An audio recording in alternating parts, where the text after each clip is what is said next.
Just hear the squawk. There we go. There we go. You're good. You're good.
Don Martin, Tony Tremonti, and Mitch Red coming to you from Matt Walker Stadium, courtesy of Tornado Radio Network and also CPSB TV.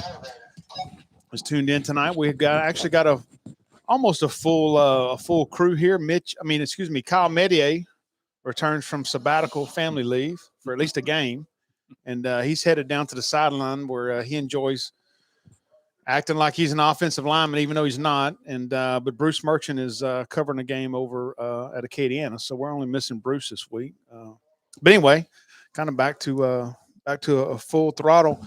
Yeah, back to full staff. It's good to have Kyle filling in down there on the sideline. He'll blend in. Nobody will know he's there, and we'll get some good reports from Kyle from the sideline throughout. A big game for the night tonight for the Tours, Don. Yeah, actually a very big game. Tours coming at 4-4.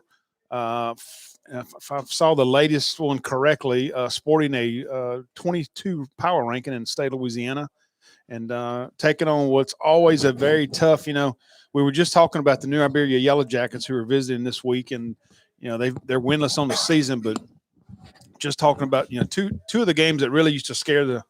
I'm not going to say scared of Sulphur coaches, but give them a lot of concern was when they played New Iberia and Westgate, just because they've got so many athletes on the field. So, obviously coming off a big emotional win against the Bar Buccaneers last week. Kyle's got something downstairs. So, and while we're talking about Kyle, let's go down to Kyle Medier on the sidelines, and I think he's made his way down there. Kyle, you there?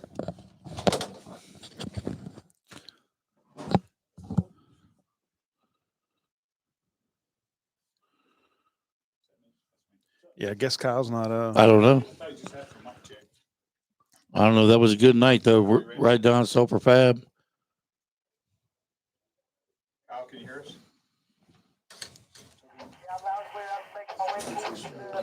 So Kyle's still trying to get down to the sideline. So we'll give him a few more minutes. If he would have spent his time up here eating that dang funnel cake. Yeah, we'll give a little props to the Sulphur concessions man down by the Sulphur Golden Tour band. Excellent food. We got filled up on hot links, hamburgers, dessert, funnel cake. So we're good to go tonight. New Iberia, it's going to be a little interesting. New Iberia is entering the field right now. They've got a smaller roster. And actually, from what I've seen, I'm not sure if New Iberia in the recent recount will stay in 5A. They may be a drop down to 4A. And the thing I saw interesting, Mitch, was that actually Karen Crow may be moving back up to 5A. Well, a lot of guys move around over there in Lafayette area. We know that, and I tell you, the roster is the only thing little with New Iberia because they've got some large human beings over there. Yeah, and the Golden Tours, once again will be led. I think he threw for almost 270 and some odd yards last week. Gage Trahan, and then you had kind of Mr. What's developing as Mr. Everything on the offense. Second half of the season, Tack Stelly. Tack started out the year pretty strong. They had a couple games where. I think he was maybe a little had a few nicks and bruises, and was trying to get his feet back underneath him. But the last couple of games, he's really played well. And then we've also got to talk about the wide receiver, Blaylock. Yeah, Caden Blaylock, number 11. Blaylock. had two touchdown receptions and also the first score of the game on an 18-yard end around. So not sure what we're waiting on. I know they've cranked up the music a couple times, waiting on the Golden Tours to come out, and but the band's on the field. I had seen the cheerleaders were on the field. Tours are on the sideline. Oh, they're on the sideline now? Yeah, we're here. So not So, guys, I'm counting about 35 players dressed out for New Iberia. Estimate, give or take 2 or 3. That's low. Yeah, it's a pretty small group of boys. Some good, big, good-looking kids. I don't know what our delay is right now. I don't know what my delay is. I don't know how I missed the Golden Tours coming out. I guess from perspective, I got to change my seat here. Yeah, Kyle's downstairs. He's ready. He's in position. Kyle, what you got for us?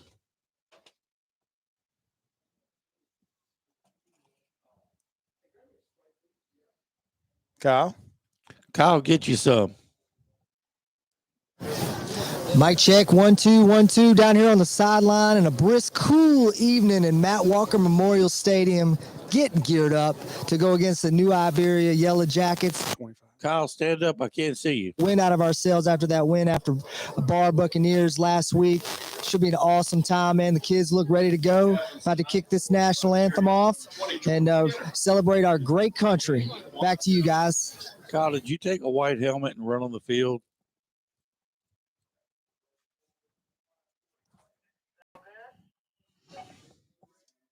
Kyle sounding good down there. We got captains on the Great field job. for the Tours. Number 5, Corey Hyatt, the junior linebacker. Number 27, Don, is Jackson Cerise, the senior running back, He's been out for with a an few injury, games. right? Been out for the last several games. Number 15, Gage Trahan, the junior quarterback, who has really come to life down the stretch here and has really carried the team offensively, distributing the ball pretty well, Don. Well, and I think Gage has become a lot more familiar with the offense. For the most part, was a first-year starter this year, so we knew, coming into the year that he would probably get better as the year went on. And man, that's what we're starting to see.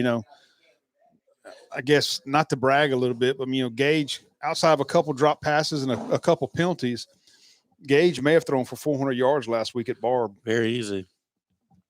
Last year, I know the varsity played obviously for Sulphur, and that was an advantage for us. But they didn't play JV football last year, did they? I don't think they did at all. No. So he may have taken very, very, very few snaps at quarterback. So looks like New Iberia. I don't know if they won the toss. Actually, the announcer says they won the toss. I know they're going to receive, and they'll be receiving from the north end of the field. So Sulphur will kick into north end of the field. Wind's actually laid down. I was about to say the Golden Tours will kick into a north wind, but the flag is down. But we're gonna go dead a minute for. Kind of seems like the lights. Are we missing a light bank somewhere? It seems dark for some reason. No, that's the new LED lights. Those new LED lights just don't go high. You drive by the stadium and you just don't see I think the anthem's going. Yeah, we'll go off there for just a minute here.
Hey, Don, real quick, one thing for our viewers. If you're watching tonight on the Tornado Radio Network, YouTube channel. We appreciate that. We're glad you're there. We do have our camera up here in the booth, and we're going to do, as always, our very best to keep it on the game. However, if you want to volunteer, one, to be the cameraman, come on up. Two, CPSB TV is filming the game tonight. So if you go to the CPSB TV YouTube channel, you're going to get several camera angles, same audio. And so that's probably the best place to watch it. So just hop on over there if you choose to. If not, we'd love to keep you right here on the Tornado Radio channel. All right, Don, here we go. We're lined up to kick it off. So as usual, Mr. Reliable Paez is going to head out. They'll have it teed up from the 40-yard line. And, you know, we'll keep bragging on this young man all season, man. This, you know, this is still to this day my surprise. Still to this day, my surprise player for the season. And he's kind of come on and taken over all the kicking duties and has been very successful in the punting, the field goal, and the kickoff. Pies approaching, the kick's going to be up. It's a fairly short kick. It's fielded at the far 15. He's across the 20. He's met right there by Golden Tour tackler. I think that was number 7 for the Golden Tours. Bryce Fontenot, special teams tackle. But right behind him was, we'll mention, was number 1, Grayson Stelly. Grayson was the special teams player of the week last week. So really nice open field tackle there by Fontenot on the 22-yard line. Just well done. Just you got another Stelly playing in there, number 57. He's an end. 57 or 56? 57. He's playing right in. Yeah, Jay Michaels, a freshman. Carry up the middle. He's across the 25. He's fighting for yardage right there. Brought down by number 5. We'll mention his name a lot, Mr. Hyatt. He's going to reach the 27-yard line. It's a gain of 5 on first down. That was a nice run by number 4. Do we have those guys? Should be a roster on the back of your sheet. Tom. Yeah, number 4, Cedric Moore, junior running back for New Iberia. Looked good on that carry. Yeah, they don't have many players. Boy, we talked about those nice horses run. they had last year when they came to Sulphur and put it on us. So 2nd and 5 now from the 27. He'll give right up the middle. He's got a big hole right there. He's across the 40, 45. He's across the 50, inside the 40, the 30. The Tours are trying to run him down inside the 20. Runs out of steam right there. He's going to be brought down inside the 10-yard line. No flags on the play. What a great run. Yeah, as soon as we mentioned last year's game, that's what happens. Yeah, it was just he just broke free. It was just a little inside trap play is all it was. And the Golden Tours kind of had everybody filling every hole but the one he ran through. That was Cortland Blake, the running back there, that with the big run for New Iberia. And he's got the ball all the way down to the 7-yard line. So with 10:47 to go in the ball game, the Yellowjackets will be set up 1st and goal from the Golden Tour 7-yard line. First quarter of a scoreless ball game. So New Iberia, see they have that running back number 4 real close. Just a totally different look. He's going to score. Wow, what right up the middle. So yeah, he just runs the ball right up the middle and following those big linemen. But what I was mentioning, he only 75 massive. He only lines up about 3 yards maybe behind the quarterback, so he's very difficult to find for the defense. Looks like they're going to line up. They're going to line up for a kick, I believe. Yep, he's setting the tee down. Yeah, Luke Landry's out there, number 26, to kick. So 10:29 to go in the ball game. The New Iberia Yellowjackets have the first score of the game and have taken a 6-0 lead over the Golden Tours. Extra point is going to be good. Don and Tony, we've talked about it all year. Big plays have been the Achilles heel for the Sulphur defense. And minute and a half into this one, we have our first big play from New Iberia. You know, last week what it was, you know, we get down 3rd and 2, 3rd and 3, we'd bow our neck and stop them. But, you know, 3rd and 18, they'd pick up 60 yards, 40 yards, and we just kept letting Barb hang in. Well, they ran the 2 of their 3 plays were basically the same. The long run and then the touchdown runs were the same play. They're just correct. They put a lot of guys in movement, in motion, and they just, like I say, send number 4. He only starts about 2 to 3 yards behind the quarterback. So the Tours 4-4 coming in. Don, Tony, the 22nd in the power ratings. New Iberia 0-8, hadn't won a game this year, but you know they're a good football team. They've had some close losses we hope we don't have a letdown after the big win against Well, we were Barb just last talking week. at only a 2-point loss last week to Como. So Yeah. So we got Stelly and Lemaire deep. New Iberia's lining up like they're going to onside kick it right here. I wouldn't foresee an onside kick, but Maybe a little pooch kick to the up back. it's going to be a short kick. It's going to bounce at about the 30. It's fielded at the 26. He's up to the 30. He's going to be brought down by a host of New Iberia Yellowjackets. Didn't get a number on the return right there, but it's a dangerous return. He needs to come up and actually catch that ball before it hits the turf. We've had trouble with that earlier this season, letting the ball hit the turf, and it can take a crazy bounce.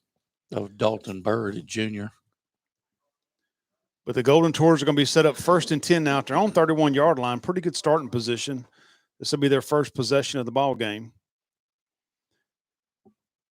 As we mentioned, Gage Tran to come out. He'll be flanked by Tag Stelly. Vizier will be on the left with 2 wide receivers on the left and 1 on the right. Takes a snap, hands it to Stelly up the middle. He's going to gain. I don't think he's got any gain at all. I thought he Maybe might about got a a yard, yard. but Yeah, that was just straight up the middle. That's what they did to us, but we got no gain there. Their D line's big too. Not as big as their O line, but They're still big. They're Yeah. taller. They're just not as wide. and they'll play a pretty standard 4-3 defense right here. But they like to walk up one of them linebackers. So in essence, it gives a look of a 5-man front. So 2nd and 10 now for Trahan. Once again, he gives a Stelly up the middle, and there's just nowhere to run right there. Yeah. Offensive line didn't do a good job there once again of blocking. They're sending 5 guys. so the first 2 plays going straight up the middle. Coach Towery saw something on film that he thought that would be effective, or he's setting something up, Don. Yeah, and he's but just- that's 2 plays, no gain. Yeah, no gain. So that sets up a big 3rd and 10 now with 9:18 to go here in the first quarter. Golden Tours have their first possession of the ball game. Trahan's in an empty backfield. Yeah, New Iberia didn't have they were having trouble on defense. We could hear their coaches up here talking. Sulphur went nobody in the backfield. So in essence, they had 5 wide receivers. And New Iberia was totally offset right there for that offense. So they'll call their first timeout of the game with 9:06 to go. Well, that's plus. Got them to use a timeout early. That could benefit us later in the half. Tours really need to convert this, move the ball, and let us make our whatever defensive adjustments we need to make. Yeah, it's a big first down because, like you said, the first possession for the Yellowjackets. I don't know if that's just something they hadn't seen on film from those guys, but I mean, they moved the ball. Like I said, in 3 plays, they went roughly 80 yards for a touchdown. So It was nothing fancy. It was no, pretty much right off tackle. But so it would be nice if the defense was given a little extra time there on the side to figure out exactly what they saw and how to stop it moving forward. So we'll look last week against Barb, the Golden Tours looked to get Vizier involved in the offense early on. I see the ball going to Blaylock right here. So 3rd and 10, there'll be 3 wideouts on the top, 2 on the bottom or the left for Trahan. He's in the shotgun. He takes a snap. He's looking to his left. He's going to throw a deep pass to Blaylock. And Ball's going to be caught at about the 35-yard line. And drop that one, in buddy. New Iberia territory, and that's going to be a first down for the Golden Tours. Actually, looks like they're going to mark it at the 33 now. He's on tonight. that is exactly what Sulphur needed right there. And Sulphur go Exactly. hurry up right here after a big first down.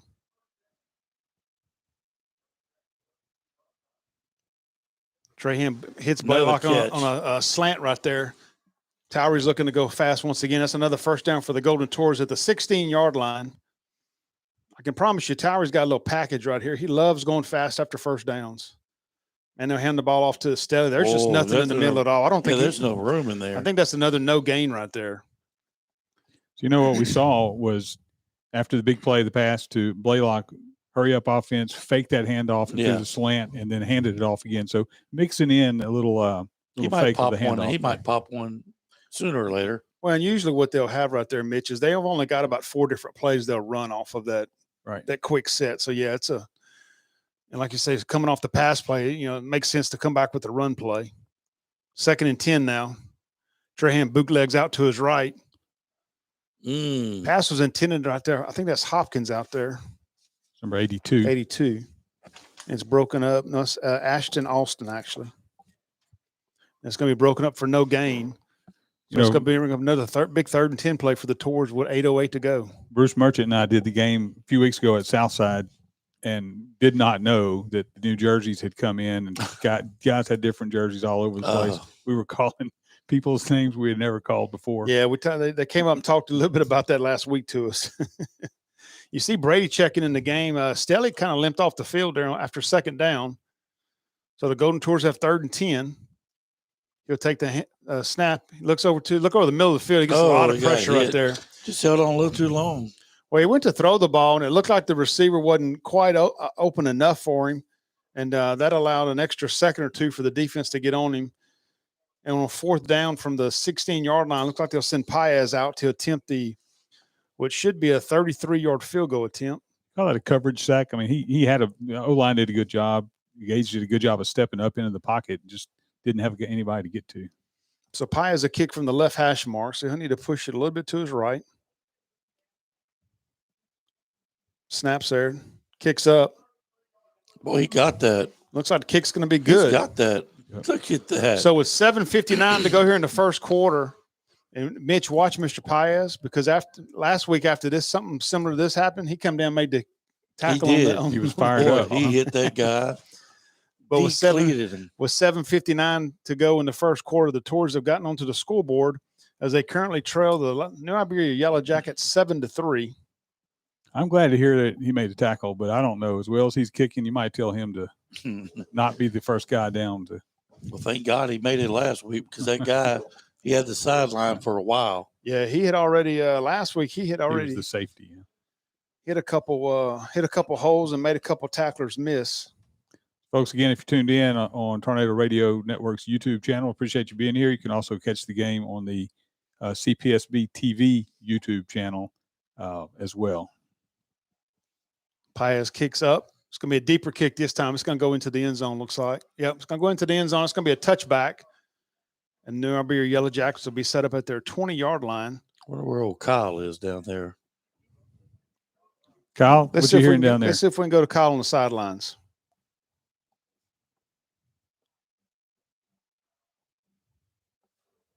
I can't find him. He had been on this 25, but I don't know. Kyle, you got to stand up. Yeah, guys, I was disappointed. We wanted the touchdown on that play, but overall, man, guys are still looking focused and motivated about getting this thing done today. There you go, Keegan. Can y'all hear me? Yeah. Let me know if y'all can hear me. Yeah, you're good, Kyle. Loud and clear. So that was that same play right there. The Golden Tour defense, I think Keegan Trimmy was in on the tackle right there. Did a much better job of defense in that low interior run right there. Yeah, that was a no gain. So we had 2nd and 10 and a good job of adjustment, whatever it was. We'll take that. Well, what's dangerous about that up back receiving the ball is, well, it's pretty much similar to that up back in the veer offense that Acadiana runs. And like I say, you got to tackle him literally tackle him on every play, whether he's got the ball or not. They'll run the end around right there. He's across the 20, across the 25. Block. He's across the 30. Looks like he's going to be pushed out about the 32-yard line. That's going to be a first down for the New Iberia Yellowjackets. You know, the right guard pulled on that play. You saw a nice block. A hair early, but that's not going to get called. Did a great job pulling. That was number 55 for New Iberia with the pull block. Give him a little love here. That was a ghost. We don't know who that is. He's not 55. on the roster. That was a nice play. He must have moved there this week. So what you'll see for most of the night, like I said, New Iberia is going to feed that up back, and New Iberia will feed both of those. We'll call them both of those flankers. They basically go with a tight end and 2 flankers, and just almost like a little wing T. Yep. Offense. That's exactly what that looks like. It's a little interior handoff right there to that wing back. He's up across the 40 to the 41 on first down. That's going to be a gain of 9 on first down. It's going to set up a short 2nd and 1 for the Yellowjackets. You know, you see a team like this, it's obviously they're talented. They've got athletes, seem to run their offense well. You wonder how they're 0-8. I mean, I don't know if they turn the ball over at the wrong time or give up big plays, but yeah, they really are an impressive bunch so far. I don't think they brought more than 30 players, huh? 30, 35 at the most. New Iberia takes a snap. He drops back. He throws over the middle of the field. It's going to fall incomplete. there was only one wide receiver there out in the pattern, and he had a linebacker on the bottom and a safety over the top. I think that's Cole Navarre, the safety. Stelly had a pick right there. He was about 2 inches taller. One of the other tough things about playing an offense like this is they don't send in plays. They literally go to the sideline after every play and get a play. So it just can get very monotonous. This whole system and game plan for New Iberia just can somewhat just kind of drags on a little bit at times and can lull a defense to sleep very quickly. But they'll be set up now. That was second down incomplete. So it'll be set up another 3rd and 1. The quarterback goes up underneath center as usual. Takes a snap. He'll hand to the number 4 H-back. He only needed a yard. And I think he got about a yard and a quarter. So he'll have a first down for the New Iberia Yellowjackets at the 42-yard line. 6:28 to go here in the first quarter. The Golden Tours trail 7-3. Both teams scoring on their initial drives of the night, and this is New Iberia's second possession. It's of note, New Iberia threw a pass on 2nd and 1. I guess when they're running the ball like they are, take the shot on 2nd and 1, assuming you're going to get that 3rd and 1, which they did convert. And the quarterback didn't look real comfortable back there in the pocket, so I don't think we'll see a lot of passes. And, of course, as soon as I say that, he drops back to pass. He's going deep for a receiver who's He was right there with Grayson Stelly was on the coverage right there, and the ball was underthrown. Grayson did a nice job right there of not getting a pass interference call. You a little surprised that flag didn't come out? Yeah, I'm very shocked that it didn't. I was looking for it. Nothing against Grayson. I mean, he had good coverage. It's just the way it developed. Well, and I thought Grayson may have pulled on him just a hair, but when that ball was underthrown, but it falls incomplete. So kind of a little different situation for them now, setting them up 2nd and 10. Haven't seen them play from behind what they call behind the sticks much so far in the first quarter. I, for one, thought it was a brilliant no call by the official. So once again, they'll feed the up back number 4. He has a small hole right there, and he just kind of winds his way through there and just very quietly gains 8 yards on 2nd down. It's like watching Acadiana. And what's interesting is he doesn't move from side to side more than about 3-4 foot. And like I say, just kind of winds his way up the defense right there. And it's going to set up a big 3rd and 2 now with 5:35 to go here in the first quarter. It's like he's just a delayed. He can either pick A or B gap and just and whichever one's got the biggest crease. And he just goes. Yep. So they hand off to him once again. He's got all he needed was a little hole. That was a nice play by number 40. He only needed 2 yards. He's going to reach the 45 of the Golden Tours, and that's going to set up another first down for the New Iberia Yellowjackets with 5:14 to go here in the first quarter. What kind of worries you from a Golden Tour standpoint is, the defense isn't – our defense, in my opinion at least, isn't built to stay on the field for long periods of a game. And kind of saw that against Acadiana. And also, especially against that big old line just pounding on them. Yeah, we just kind of got tired. So we'll see how that develops. Currently, New Iberia's got all the momentum going forward. So they'll run a reverse there once again. Now, offensive lineman got away with a hold right there. You saw that? Yeah, we had a defensive lineman in the backfield, and 62 had a whole handful of jerseys, and it wasn't a flag come out. Only gains 2 yards on that play, though. That was a nice job there by the defense. Yeah, number 7, Bryce Fondo. He came to play tonight. That was another great tackle. He's playing safety and really just shouldered him up, took him down. Well, and to give you an example, that handoff was finally given to the 4th guy that crossed the quarterback. Yeah. So that just shows you how tough it is to read this offense. 2nd and 8 now, Golden Tour 43-yard line. Quarterback drops back to pass to his left. He's going to hit number 1 on a little out pattern. He's going to be right at the sticks. I believe he's got a first down. That was a pretty throw. Nice throw right there. Pushed out of bounds by Grayson Stelly. Receiver was Christian Walker, who's listed as a junior quarterback, but obviously playing receiver today. Yeah, nice play by Grayson Stelly So that's going to move him down to the 34-yard line, and once again sets up another first down for the New Iberia Yellow. They're not, other than that long run, they're not getting big gains. They're just getting 3, 4, 5 yards at a chunk. Little end around coming to the near side. Tours do a great job of stretching it out right there.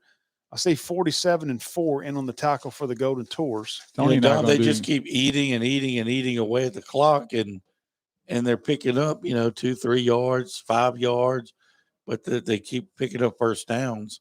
And eventually we're going to have to stop that. So 47 in the tackle was Keegan Trimmy, and number 4 was Peyton Lemaire. So they bring him down for a short 1-yard gain, which sets up a 2nd and 9 now with 3:39 and the clock still running here in the first quarter. Tony and I are going to do our best to keep this camera in the right spot. We're not making any promises, though. Quarterback drops underneath center. Oh, Drops out. He's looking to his left. He's got a wide receiver open what a out there. nice throw. And the ball is dropped in He above caught that. Grayson Stelling. That's going to be a touchdown for the New Iberia Yellowjackets. Much Stelly could do with that. I mean, that ball was just laid over the shoulder. Yeah, and Great catch. I don't know if that's number one again, but he has his number It was. one. He had about a step on. Tag doesn't meet many players out there that are quicker than him, but he was able to get some separation off the line of scrimmage right there and was able to maintain about a little 1 yard gap. And as you mentioned, Tony, that quarterback just dropped the ball in a bucket right there. The ball is underthrown at all, so incomplete pass. If it's a yard further, it's going to be an incomplete pass. Like I said, it hit him right where it needed to hit him. So Yellowjackets line up for the extra point. The kick is up. Got it. Looks good. And it's going to be good. So with 3:25 to go here in the first quarter at Matt Walker Stadium, the visiting New Iberia Yellowjackets have scored touchdowns on their first two possessions of the night and have taken a 14-3 lead over the hometown Sulphur Golden Tours. Due to the scheduling scenarios, New Iberia was here last year, and they're back again this year, and they're kind of picking up where they left off. Just really executing their offense. Tours just need to get a stop. We're going to have to score and get a stop. Well, I'll tell you what I thought was a little interesting about that as well. New Iberia's kind of scored two different ways. The first time they had the ball, they broke the long 60-plus yard run to get them down inside the 10 for a first and goal. But that time right there, they were just very methodical and, like I say, just small chunks and maybe a 9-yard gain, a 7-yard gain, and, 1 yard gain and a 4-yard. But they were successful moving the ball down the field. They're going to pooch kick Yeah, this they're again. going to do it again. Yeah, we'll see if we put a receiver out there. No, looks like a linebacker still. Didn't get a number on Dylan 40? Bird. Yeah, that's Bird. 40, Dylan Bird, a linebacker, 40. Receives the catch. He moves out across the 35-yard line. I think he's going to be pushed out at the 38. There's a New Iberia Yellowjacket player down the field right there. So we're going to take a quick break for an injury timeout. Let's mention a few of our game day sponsors, for Tornado Radio Network. Troy Darby and Hollywood Barbershop. Troy's over on City Service Highway in Maplewood. Although he's got some of his young ladies cutting hair for him today and tomorrow. He headed north for opening a deer season, I saw. But go see Troy over at Hollywood Barbershop. Wendy and Mike Kuntz over at Cajun Monograms. Go over there for any of your over there for any of your T-shirt monogramming needs. David Missy with Missy's Grocery. For any of your grocery needs, go see David. Longtime former Golden Tour and longtime supporter of Sulphur Tour athletics. I bought me a rack of Chairman Reserve ribeyes last night. Yeah, Dave does a nice job over there with his full-service meat market. So the Golden Tours will be set up now 1st and 10 at their own 38-yard line, 3:21 to go here in the ball game. Trahan's in the backfield, flanked by Stelly to his left. They'll fake a handoff to Stelly, trying to hit. There's a flag. Got to be on. No Well, it looked like he flag. had an arm wrapped around the backside of it. Yeah, they're letting him play for sure. Yeah. So look to hit Blaylock on that slant pattern, which was actually very successful against Barb last week as well. And Blaylock does a great job of getting inside position right there. And but probably just an even better job right there. It looks like by number 18 for the Yellowjackets to break that up. So it's going to set up a 2nd and 10. If he catches that, it was a touchdown, Don. Yeah, if you look at the defense right now, there's no deep safety for New Iberia whatsoever. They've got 8 guys in the box. Trahan's going to keep on a quarterback keeper on the left side. Fakes the pitch to That's Stelly. okay. He's going to get it across the 40. We'll call it to the 41-yard line. That's going to be a gain of 3. But, yeah, Mitch, if you look at it, like I say, they're walking that safety down in run support, and they've got 8 guys. When we have 3 wide receivers in the ball game, they've got 8 guys in the box right there. So the Golden Tours, any kind of slant play or little go pattern that they can hit, they're going to have a great chance of scoring from anywhere on the field tonight. Yep. Look, safety just dropped down. So once again, third and 7 now.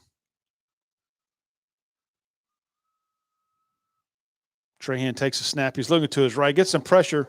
Stelly gets a nice block. He's going to scramble to his left. He's across the 40, across the 45. You need to get to the 48 now. I think he's about a yard short. He reaches the 47. Boy, they're giving him a nice spot. They got him at the 48 now. I thought he was going to be a little short right there. That's going to be a first down for the Golden Tours. Man, what a nice run right there. So Stelly dropped back to pass. and got immediate pressure. Tag Stelly just steps up and gets a little chip block on that outside linebacker defensive end. That might have just been where that foot was That's when he got that to eagle eye that bounce. side judge down there. That's right. We like him. We on that do. play. We do. So 1st and 10 with 2:27 to go here in the ball game. Golden Tours at their own 48-yard line. Trahan fakes it. He's going to hit Vizier out in the flats. He's going to cut it back across the 50. Move. Down inside the 45. I think he's going to reach about the 43-yard line. The side judge gets taken out by a defensive player on the far side. So let's see. They're going to mark him, I think, at the 44. Hope it wasn't the guy that gave us a nice spot. No. He's over here. So they did get him up. We saw that last week, Mitch. The very first play of the game, one of the side judges pulled a hamstring. Yeah. And, the very first Poor play. guy, man. I could feel it. With Tag, I think it was Tag Stelly. Tag went about 65, 70 yards on the very first play of the game. And he was trying to keep up down the sideline and ended up being injured. But looks like the side judge over there is up and everything's good. I tell you, man, he made it all the way down there with him before he pulled up. Vizier's going to have a nice gain of 8 yards on first down. That's going to set up a 2nd and a short 2 on the far side hash mark. Golden Tours go to a little double tight end. I see LaFleur in the game. Looks like for his first appearance on offense. He's on the left side. He's been a big target the last 2 weeks. They'll hand off to Staley up the middle. He'll run a little misdirection right there. He's got a first down across the 40. Looks like he gets all the way down to the 38-yard line. You start throwing it around a little bit, and then that middle run opens play, up. Yeah, that run play becomes that hole gets a lot bigger, Mitch. You're exactly right there. And we know, and people watch it's not about this play, then this play, then this one. It's a pattern. And it's a Coach sequence Tower of plays, is correct. a offensive mind, and he's got those set up in a sequence that's going to work. So they'll be set up at the 38-yard line now. 1st and 10. They broke the huddle. Looks like they're going to have to call a timeout. They broke the huddle with 12 players. I see LaFleur coming off the field late. That's actually we're going to get lucky right there because that's supposed to be a penalty. But they give Sulphur their timeout. Y'all see our roaming sideline reporter anywhere? Is he hiding, eating some popcorn? So Kyle made a.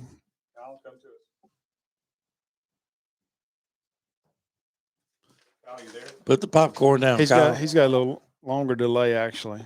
There he goes. Yeah. Now it's kind of a game of chess out here, trying to figure out both defensively and offensively what's going to work out. We've seen a few things through the air with Blaylock, and defensively just preventing the big play like we've seen in the past. But ways to win each and every game, we're going to be just fine. So back to you guys. So Kyle's down the sidelines with the Golden Tours, who used their first time out of the first half. So that's a break with 1:22 now to go in the first quarter. The Tours are driving down inside the New Iberia 40-yard line. They'll be set up 1st and 10 now at the 38. Trahan will be joined by Stelly in the backfield.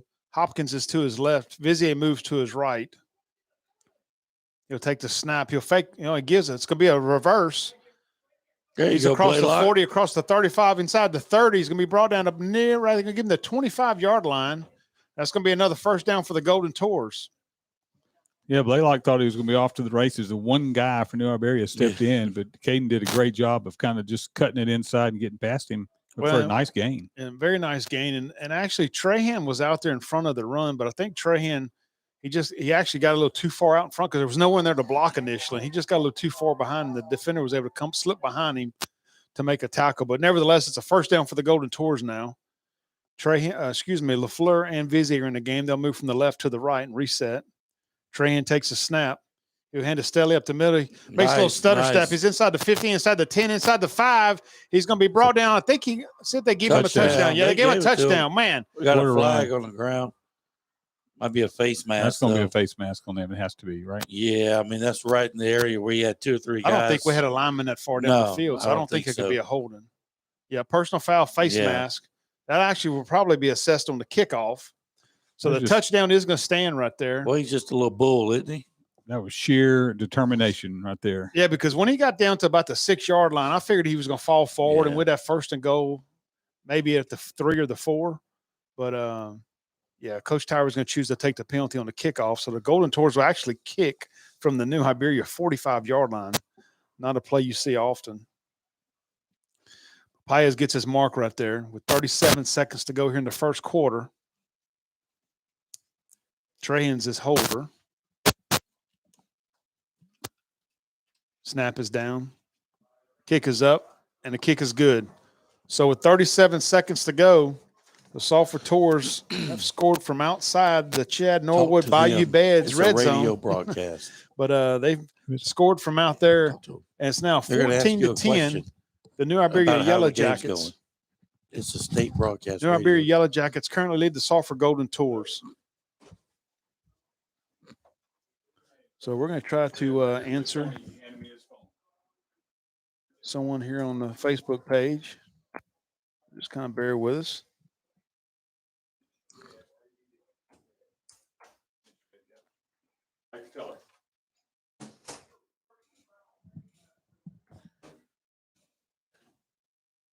As we mentioned, that's going to move the ball all the way to the New Iberia 45-yard line. A lot of teams right here will choose to onside kick it or kind of pooch punt it, trying to recover. So we'll see if the Tours choose to kick it in. You know, it'd be an easy kick to reach the end zone, obviously, for Paez from the 45. So we'll see if they choose to kick it deep or have a little trickery going on. Stephen Gomez, you mentioned the band. We're not able. We're in a sealed studio up inside the press box, so we have no mics outside for the band. So we're not able to give you any mic coverage of the band. We apologize for that. Yeah, man, because our band, we'll leave you. I think they're the best in the state. Yeah, we'll leave obviously the video on. Come up at halftime. We'll also have head baseball coach Sam Moore up here for a few minutes to talk about the upcoming season for the Golden Tours as they get ready. So Pius has everyone lined up. It's going to be a short little pooch kick to the right. It's going to be fielded by New Iberia at the 31. He's going to break an initial tackle. It looks like he's going to be run down at the 34-yard line. Kick probably went a little deeper than what Pius wanted to right there. I was thinking maybe that would have been a good opportunity for an onside kick. Yeah. Well, they get it there on the 35. Which Like I say, they did, but he kicked it a little deeper, I think, than what he initially planned. They fielded it right about the 30, and so just got just a little too much on it right there. So the New Iberia Yellowjackets with 33 seconds to go in the first quarter will be set up 1st and 10 at their own 34-yard line. Look at this formation. It's a tight formation. They'll hand off number 4 up the middle. There we go. Hyatt's going to shoot a hole right there, and it's going to be a gain of maybe a half a yard. So we'll call it 2nd and 9. I think Corey Hyatt just has had enough of that, and he just took matters into his own hands right there. Man, if you're going to hit the hole, hit it like that. You know, when they line up in that tight formation right there. So, I mean, you really, as a defense, you have to take a chance right there because there's no wide receivers whatsoever. There's only one running back in the backfield behind the quarterback. So that's going to bring it into the first half, a very eventful first half, where the New Iberia Yellowjackets currently lead the Sulphur Golden Tours 14-10.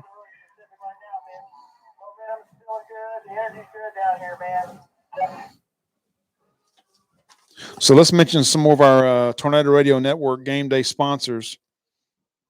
Taylor Aluminum, Mike and Jeremy Moore with Taylor Aluminum. Go see them for any of your aluminum or patio cover needs. Mead's Garage over on Highway 90 for any of your vehicle repair needs. Go see Mead's Garage. Been in business a long time and nice supporter of the Sulphur Golden Tours. We'll mention our big 3 auto dealerships here in town. Mike Willis Ford. Go see Tony Tremonti over at Mike Willis Ford for any of your auto or truck needs.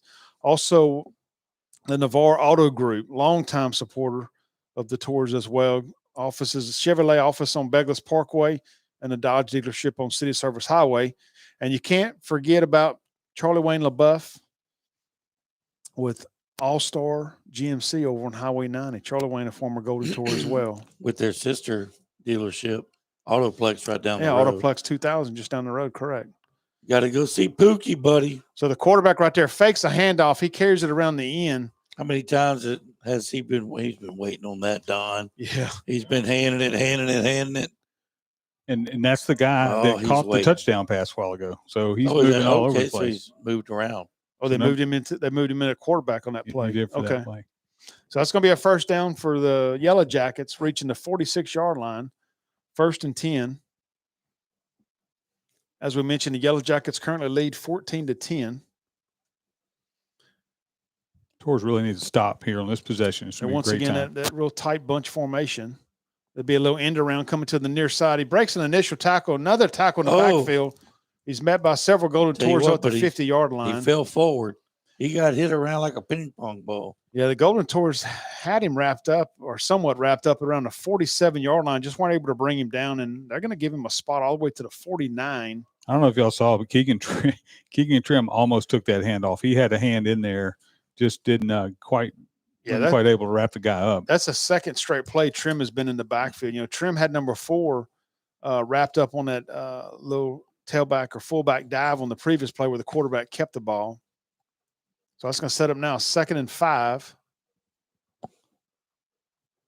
They'll hand off up the middle once again. He's going to be a short gain up to the 46-yard line.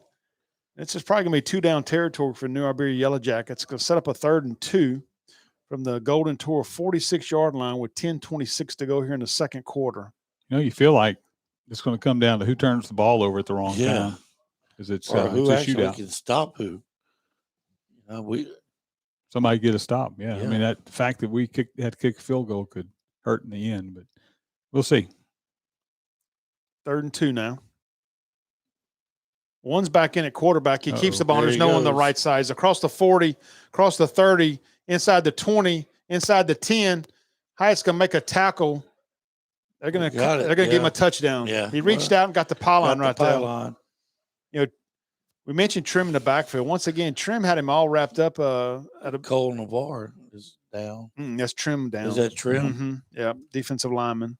So, the quarterback stuck that handoff in there and he wasn't- really took it back. I Yeah, mean, the running back was supposed to keep the ball right there. And but he was already wrapped up by the Golden Tour defense in the quarter. That was number 1 again at quarterback, that wide receiver. And he recognized that they were going to be tackled probably for a loss of 1, if not 2 yards on that play. And kind of reminds me of the play. Did y'all see the play last week from Oklahoma Sooners when the quarterback pulled the ball back out of the running back's hands for a big 4th down conversion to keep their win in that game, actually. But nevertheless, that's going to be a touchdown for the New Iberia Yellowjackets with 9:55 to go here in the second quarter. They'll set up for their 3rd extra point of the night. Looking to extend the lead down to 21-10. Snap is down, the kick's up. It's going to be a low kick. I think he missed it off to his left, yeah. Pulls it to his left. The snap was a little low, so timing may have been off a hair right there. So that's kind of the first little blip we see by either team. But nevertheless, the New Iberia Yellowjackets have moved out to a 20-10 lead over the Sulphur Golden Tours. We'll see if the Tours make an adjustment on the kick return. Looks like I still see looks like Bird still camped out at about 25. He's received the last 2 kicks. We'll see if they continue. There we go. Yeah. They're going to switch with Stelly. Well, this gets interesting if they kick deep now. Yeah. If they can kick deep, I don't know. We They haven't might seen not them. be able to. Yeah, we haven't seen them even kick deep. Do you have is that 18 on the other side for the Golden Tours? We watched their kicker pregame kicking from the 40, and I don't know how many he made, but he could reach it. So I think it's Carson Coven, another linebacker, is on the other side. Now as soon as we say that, they're lining up to pooch kick it again, but he's going to. Well, we've got our. He's almost acting like he wants to kick to the right instead of to the left this time. He's been kicking to the left. We don't have anybody on the hash on the. Now they're pushing him over, but they're going to stay kicking to that linebacker. Looks like. So you see both the Golden Tours kind of shift to the left right here. It's going to be a short kick once again. It's going to be fielded inside the 30 to about the 28. He drops the ball. Looks like the deep return man for the Golden Tours came up. I think that's number 4, Lemaire. He's able to get on the ball. As we mentioned, that's exactly what the New Iberia Yellowjackets were looking for. They just didn't get the bounce they were wanting. Yeah, so they're kicking off to our linebackers up, at the 25, 30-yard line. And yeah, I think what you're going to have to do next kickoff is, you got to, in my opinion at least, you pull both of the linebackers out and you put 2 more receivers into those up back positions, and you just have to go with four receivers. But we'll see. Hopefully, maybe we don't have to get back in that situation after a touchdown by the Yellowjackets. So Trahan sets up now to his own 27-yard line, 1st and 10.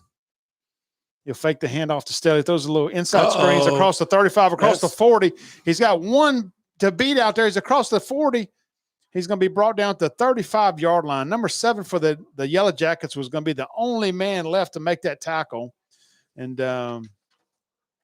he pulls Blaylock down. Blaylock kind of gets up limping a little bit, but he pulls Blaylock down to the 35-yard line. But nevertheless, it's going to be a big first down for the Golden Tours. Yeah, Blaylock with a nice move there, Don. I thought he was going to get by that last tackler, but well played by Blaylock And he did by the New Iberia He did a guy. nice job of slowing up there, trying to let a blocker get up there for him, but just wasn't able to get anyone up there with him. Well, he had the angle. That safety had the angle on him. So 1st and 10 now for the Tours. Trahan remains in the shotgun. He takes a snap. He's looking to the right, up the middle of the field, gets some pressure. He's going to be brought down. Yeah, he ducked under number 55, the initial defensive lineman there. But as soon as he stood back up, they had 2 more linemen waiting on him. He's going to be brought down all the way back at the 43-yard line. Yeah, it seems like the quicker stuff's working a little bit better because he's not having a ton of time. Yeah. It's going to be a loss of 8 yards on the play. Well, the Golden Tours, New Iberia continues to send 5, if not 6 rushers. And the Golden Tour offensive line just hasn't been able to figure and sort that out yet. Tran looks to the sideline trying to get either a new play or to play back in. So they'll break the huddle with 8 seconds to go here on the play clock. Trahan gets everybody set. Vizier moves in motion. He'll take the snap with 1 second to go on the play clock. Go throw a screen pass right here. Nice. I think that's to Brady out of the backfield. He's across the 40, across the 35. Got back to the original line. Yeah, he gets back just inside the original line of scrimmage. That's going to set up a 3rd and 9 now for the Golden Tours.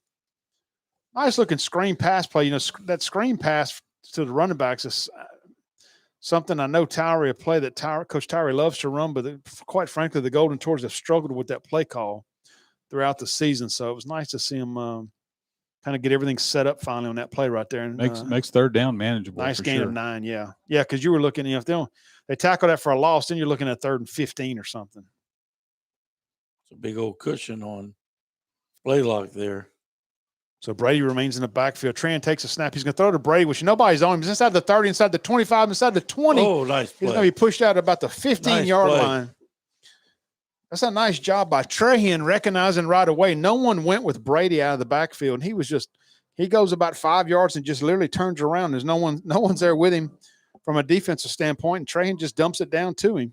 Well, the safety kind of cheated back over towards Blaylock coming across the middle. Well, So that window was closing pretty quick. As much as Blaylock's been involved, obviously you got to give him a lot of respect. So 1st and 10 now at the 14-yard line. Trahan's up underneath center. It's a totally different formation right here. Boy, We're going to pitch play to Tag Stelly. He's going to be inside the 10, be brought down, right at the 10-yard line. So they either had 55 or 56 in the backfield as a fullback. I don't think we've seen a fullback all year. So that's a totally different formation. So, Don, 7 minutes, 15 seconds to go. I've been asked by my mother who's watching the game what the score is. New Iberia 20, Sulphur 10 with 7 minutes to go in the second quarter. Sorry about that. We're about to fix that, Mom, real We quick. just took care of that. When Mama talks, you answer. We are about to fix So that. 2nd and 6 for the Tours from the 10-yard line. Once again in the Chad Norwood Bayou Beds red zone. Stelly's got the ball up across the 5. He's going to score for the Golden Tours. Told you, Mom. So just a little, nothing fancy right there. Kind of what New Iberia's been doing to us, just a little misdirection. 20-16. Stelly takes it right up the middle. Mitchie's going to give you a new update. So with 6:50 to go here in the second quarter, Tag Stelly reaches the end zone for the second time tonight for the Golden Tours. Paez is out to attempt the extra point. Tag runs hard every time he gets the ball, but it's something about when he sees the end zone, he's just got another level that he takes it to. Paez's Another kick nice is up and it's kick. good. So with 6:50 to go here in the second quarter, the Tag Stelly touchdown has moved the Tours within 3 at 21-20 to 17. Excuse me. Yeah, you're right, Mitch. Tag does a great job of, like you say, kind of when he sees that end zone. I mean, it's even at Barb last week. He had a long touchdown run, and kind of once he got into the open field and sees that end zone, he had a whole nother gear about him. Just not going to be denied. It's like the first touchdown where he carried 2 or 3 guys with him into the end zone. Tony and I thought he was going to go down on the 5, yeah. and he just backed them in. And that's one of those things. I mean, you can't teach that either.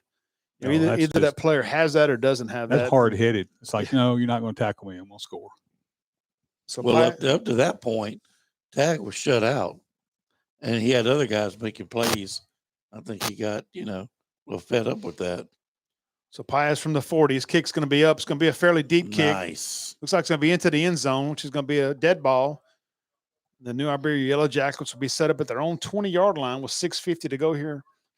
Paez, I didn't have the camera moved on that one. Again, if you're watching on Tornado Radio Network, glad you're here. If you're watching here, you can also see it on CPSB TV YouTube channel. Don, we've been watching Sulphur football a long time. And how many times have you seen a score followed by a big kick return by the other team? Seems like it happens a lot. But, man, having Paez, what a weapon. Just take that return away. He's got to be an all-district kicker this year. Former coach Paul Bourgeois, that was one of his biggest things that he always talked about is when you guys start every offensive possession on your own 20-yard line, just sets up for long fields all night long. Who is that? I think that was maybe an A-Rant. No, maybe an A-Rant number 9. That was 57.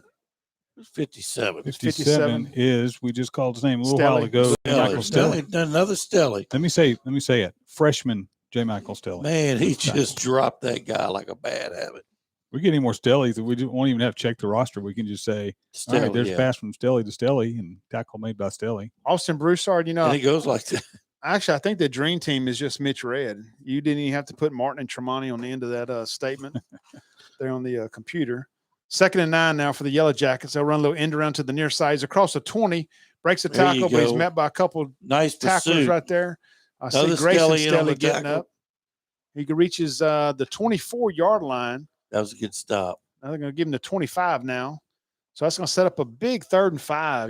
The Golden Tours received the second half kickoff as well. So that's what we need. They can get a big stop right here and get the ball back in their hands and go in right at halftime with a score. Double up on them. And then receive the second half kickoff. Kind of getting a little ahead of myself here, but that's what the Golden Tours are looking to do.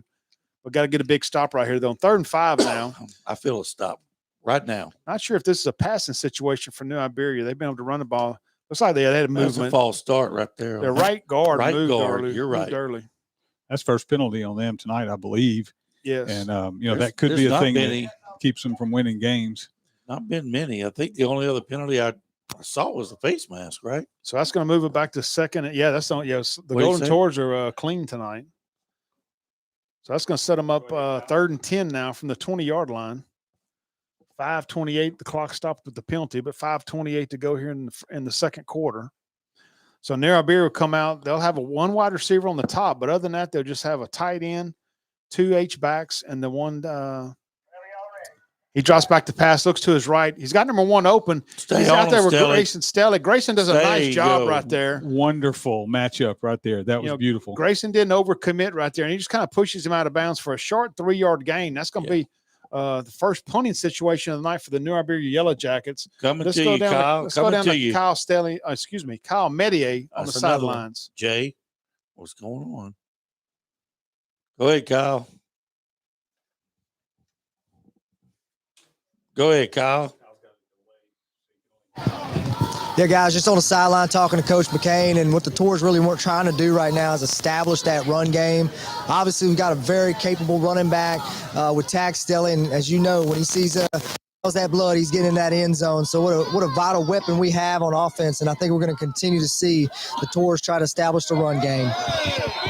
That's got to be an interference right there, right? I see a flag right there. Yeah. That's got to be interference. Thank you, Kyle. So for some reason, I'm a little surprised he didn't call for a fair catch. Blaylock tries to field that punt, and it's literally taken away by the Yellowjackets, but it's got to be fair, not fair catch interference, but you got a 1-yard halo that receiver's got to get.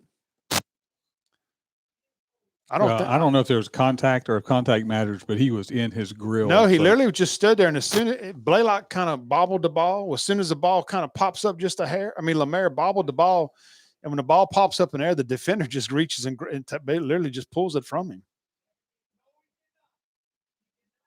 I didn't see a fair catch. I hear the New Iberia coach saying, but I see several of the Sulphur coaches are saying he did call. I'll tell you what, he was right here up on Mitch like this. If he did not call a fair catch and still didn't give him room to make the ball, it's going to be. I don't feel he gave him room to make the catch either way. I'd like to see the flag earlier. They'll make the right call. They'll do the right Oh thing. yeah, they've had it right all night. Where's old Eagle Eye? He's the one who threw the flag. So I see Coach Tower trying to a couple of tours are looking to give some advice. Looks like they're going to No pick flag. the flag up.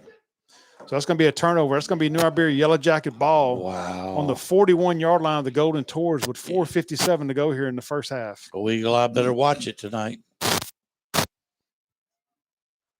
So yeah, heads up play by that defender. Really was in our receiver's grill when that ball was fielded. I don't know. Hard Old to say. Tower's not happy. Y'all may not have got to see that if you're watching our feed. Sorry. Again, CPSB TV on YouTube. But as I mentioned, I'm going to be honest with you. I didn't see if he called for a fair catch, it was very early because I kept trying to figure out why You he still did. got to give him. You still got to give him I a agree. chance to catch the ball. I agree. I don't think he hit him before the catch. But like I said, he was just close enough to him that as soon as he bobbled the ball just a hair. Yeah. And now Sulphur's got to burn a timeout right here because Coach Towery wants to talk to the White Hats. So let's go back to some of our game day sponsors. Where for I Tornado. remember back in the day, Don, whenever these penalties, when this stuff would happen, everybody would start talking about our buddy Wendell Christian. Yeah. Is Wendell calling the game? No, I think Wendell's off the field now. No, he runs it now. He's the So I guy. don't think he's on the field anymore. We just had a And that's celebrity. what come in Towery's the booth, telling him right guys. there. That's called fair catch. You got to give him a chance to catch the ball. He's So- standing inside 1 yard of him. So game day sponsors, Roly Poly Sandwiches, Monica and Mike Jackson with locations on Ryan Street in Lake Charles and also another location on Maplewood Drive in Sulphur. Go see those guys for any of your sandwich needs. Unique Designs, James Moses, along with George's House of Flower, George Vanderhey, who I understand is on a little vacation trip once again. I guess Puerto Rico was enough for Mr. Vanderhey, but go see those guys for any of your flower needs. Fat Boys over in Westlake. Go see my good buddy Richard Cole if you want some good home cooking. Yeah, George is staying in that new Airbnb called Tony's Doghouse. 1st and 10 now to 41. I think the flanker on the far side moved a little early, so that's going to move them back 5 yards now. That'll be set up. Look at that guy standing right on top of him. That'll be set Yeah, up we're at watching the replay of that it's punt. unbelievable. That'll be set Horrible up at the 40, call. the 46. Coach Sam Moore just walked in the booth with us. Sam, you saw that play. Would you have gotten thrown out over that? Probably so. Probably so, he says. Yep. Sam Moore's. I'm pretty sure you would have. Sam told me he was no longer going to be ejected because he had to go take that class. I can say that now, but I Yeah. know you would have got it. Yeah. Anything but that. Good behavior. Take my eyes. No So as more we mentioned class. earlier, we'll be visiting with Coach Sam Moore at halftime. 1st and 15 now for New Iberia. Quarterback drops back. He looks to his right, gets pressure from the Hey. Golden Tour defense. The ball's up in the air. Fumble. Ball's on the ground. It's going to be New Iberia lineman falls on the ball at the 47-yard line. That's going to be a short loss of 2. Golden Tours did a great job of getting pressure on the quarterback, and he didn't tuck that ball away. And next thing you know, it pops up in the air. Smart thing, though. He fumbled it forward. So that's going to be recovered at the 47-yard line. That's going to set up a 2nd down and 16. Golden Tour defensive lineman did a nice job of getting in the backfield right there. Really didn't have any time. He tried to step up in a pocket, but there just wasn't much room right there. They'll stay in this once again, this bunch formation. 2nd and 16 now. They'll hand off on the end around to the near side. Breaks the tackle with the 47. It's inside the 40. It's going to come back with a holding, though. I see number 2. Holding. Number 2 right there for the New Iberia Yellow Jackets had a handful of jersey. And as soon as the flag gets thrown, he kind of threw his hands up. He knew he got caught. He just said, "Hey, y'all saw that? Y'all That's didn't gonna see be that, did y'all?" That's going to be a spot foul from the 30. I think it'll be from the 39, and they'll move it back 10 yards from the 39. Carson Covan had an opportunity to blow that up in the backfield. Just about had a hand on the receiver, runner. Did everything but make the tackle, yeah. So that's going to move it back. I think the new line of scrimmage will be the 49, and they'll replay the down. So it'll be the 48, excuse me. Be 2nd and 17 now. They'll replay 2nd down. So they'll end up only losing a yard on that play on the holding call, but it brings back a big run for the Yellow Jackets. So with 4:03 to go here in the 2nd quarter, the Yellow Jackets currently maintain a 20-17 lead over the Sulphur Golden Tours. New Iberia has scored on all 3 of their possessions so far here in the first half, and are looking to continue that trend after a big turnover on the punt. So they'll hand the ball off to – that's a different running back up in the game. Ooh, he going nowhere. They'll hand the ball up the middle. He's brought down immediately. 57. That big old Stelly boy. Looks like brought down by number 57 and also by number 40, Dylan Bird. 95 was in there. We Get you talked some, about big boy. We talked about turnovers earlier in the game, and it could come down to that. So if the Tours can hold here and avoid damage from that, Yeah, because they were set. New Turnover Iberia on was the set up punt. at the 41-yard line. They better watch number 1. He's been the guy for him on these long. So Grayson Stelly remains pretty much man up on at number 1. He'll be set up on his left. They'll throw a little inner screen to him. Got a couple of golden tours there for the tackle. See ya. He's going to Not be going brought. to happen, buddy. He's going to be brought down to 43-yard line. It's going to be a short gain of 5 yards. That's going to set up a 4th and 11. That's Sulphur Tour defense. I think they're going to go ahead. Stepping up. Probably go ahead and punt it right here. I see Lemaire dropping back once again. Yeah, it's going to be too many yards there to go for it on 4th down and take a chance on giving the Golden Tours the ball at midfield. Clock continues to run now. The Golden Tours have 1 timeout left. Clock continues to run just inside 2:40 now to go here in the second quarter. We have about 10 seconds left on the game clock. We'll see if they just take a penalty and walk. Give up 5 yards right here. No, they'll snap it. Kick's going to be up. It's a really short kick. but you have to Watch get out out. of It's the going way. to bounce at about the. It's going to take a Oh, man, what a bounces at about the bounce. 26. It's going to roll all the way down to the 9-yard line with 2:16 to go here Perfect. in the second quarter. That's perfect. That's just what we need. So the Golden Tours are going to take over now, 1st and 10, with 1 timeout to go with 2:16. Time for my boy Trey to pad those stats.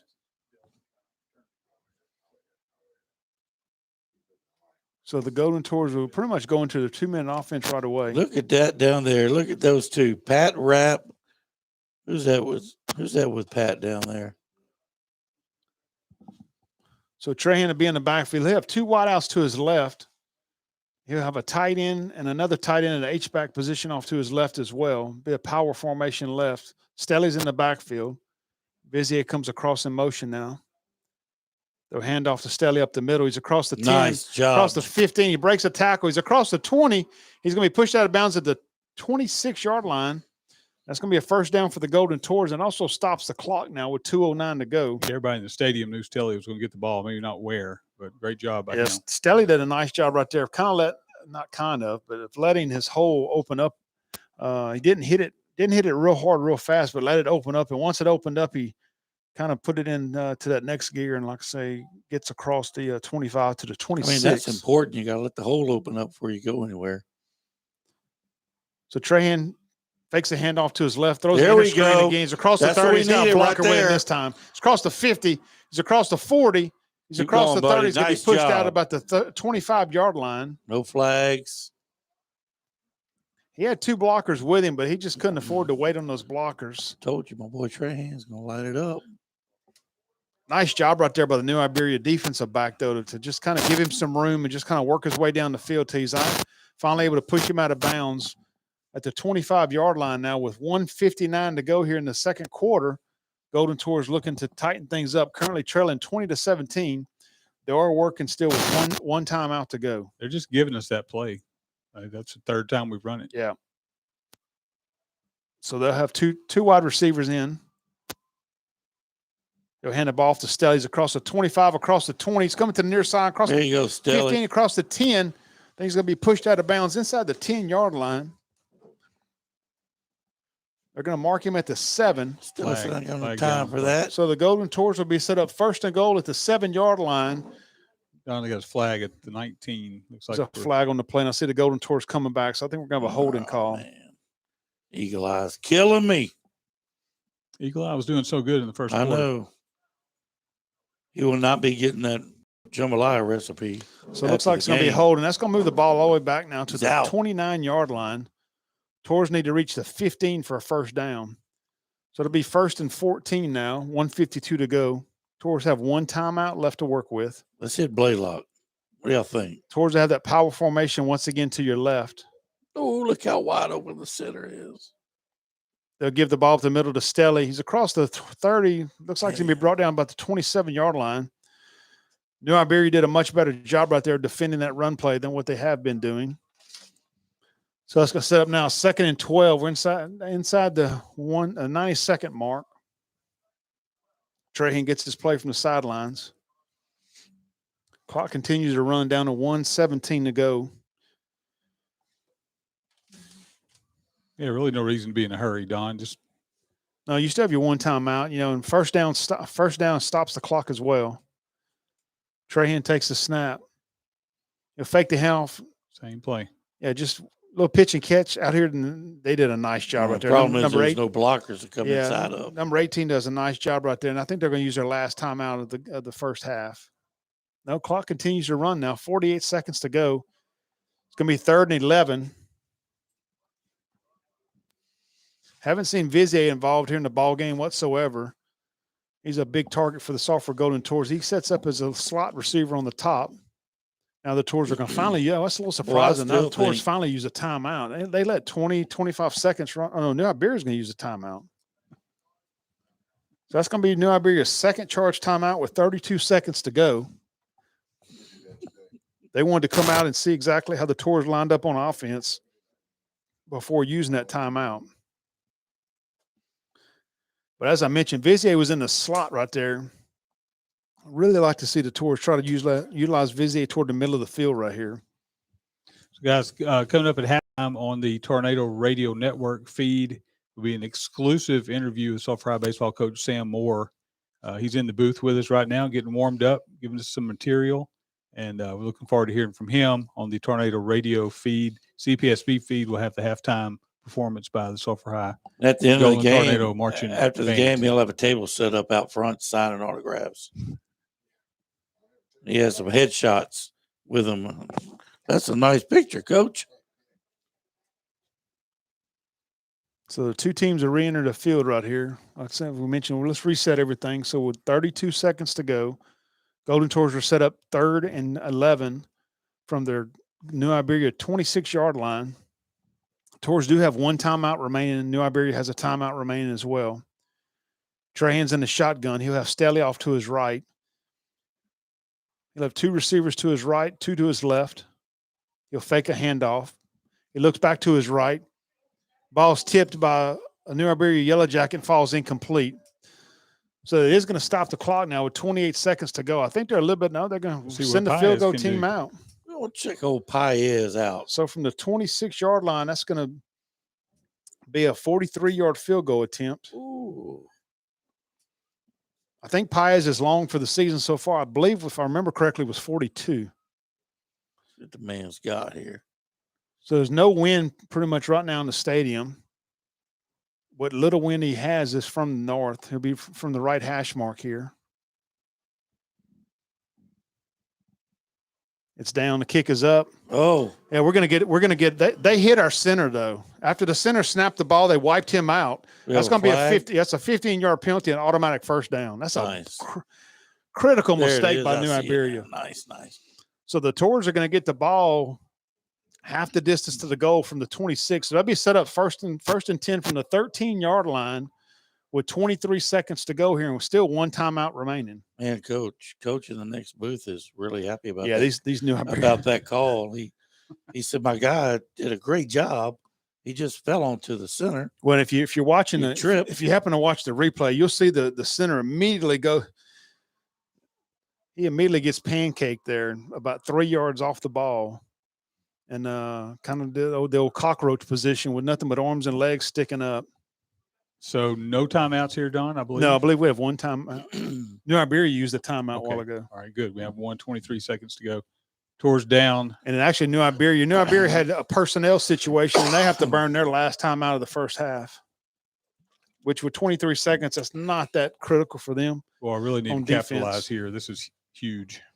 This is as big for them as the muff punt was for us. Yeah, because it's pretty much a turnover. Paez had missed the field goal. So they were just going to be able to run out the clock and go to halftime with a 20-17 lead. Miss Paez doesn't want to hear that. Nobody, we moved past that. Don said, it was what it is. What it is. Don. So again, at halftime, if you're wanting to hear the Sulphur Golden Tornado Marching Band to in the CPSB TV's YouTube channel if you want to hear halftime interview with Sulphur baseball coach Sam Moore right here on Tornado Radio Network. So Blaylock's off to the right here. We have three wide receivers on the left. Blaylock's to the right by himself on the short side of the field. See what that safety does. Trahan takes the snap. He's looking to his left. Escapes some pressure right away. Throws to Vizier in the back of the end zone. It's going to be a touchdown for the Cardinals. Buddy. He dropped the ball. Oh! He come down out of bounds.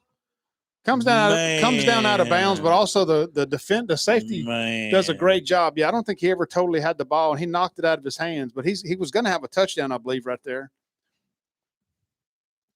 So with 16 seconds now to go. Yeah, Vizier did a nice job of going up and getting the ball at its highest point, but the defensive back did an even better job of just kind of letting him come down. And once he came down with the ball, just raked at his hands and was able to bring the ball out. That was close. So same formation now. They've moved Blaylock up to the slot receiver up top, though. We have a penalty. The play clock runs out. Yeah, something to Golden Tour. You can't really have that situation right there. Yeah, the play clock hit 0. There's no way 25 seconds. Not. But anyway, so it sets up be a back off of 5, which isn't a total killer Just right here. More room to work. Yeah, it gives you a few more yards to work with right here. So it'll be second and 15 now. Trahan takes a snap. He's looking to the middle of the field, gets some pressure. He's going to be brought down by number 38, I believe. Coach. And they'll use their last timeout there with 10 seconds to go. Oh, I like that number 10. That means we're going to score right here, guys. So that's going to move the ball all the way back. Number 10. That's going to move the ball all the way back now to the 25-yard line. And it's going to be they'll need to reach the just inside the 3. So that's going to be a 3rd and 22 now. Now the intriguing part of this play is if the receiver doesn't get out of bounds, outside of scoring a touchdown, if he doesn't get out of bounds, you won't have time to get the field goal team on the field. But from Paez's recent attempt, I don't think we're quite in field goal range right here. So we're going to have to go throw for the end zone.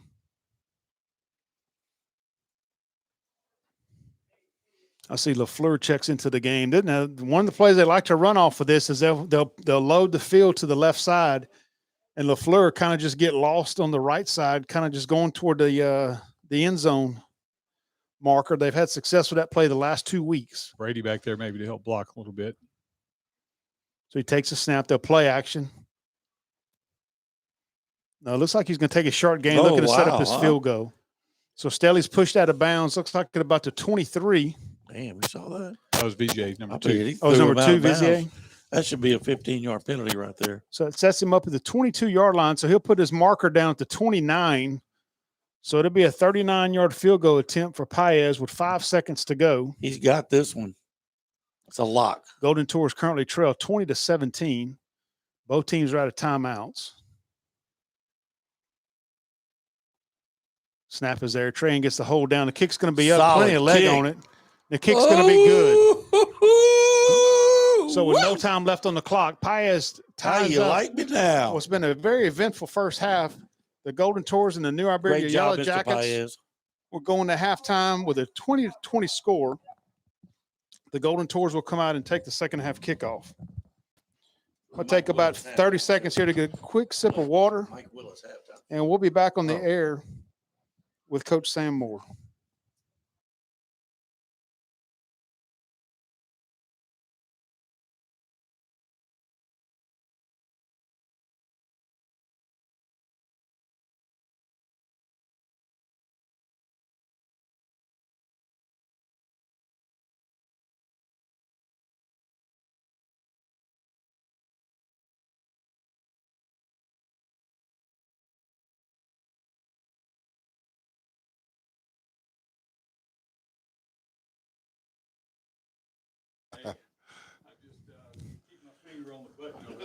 What's up, Big Don Dog? Martin with Tornado Radio Network coming to you from halftime, the Mike Willis Ford halftime show.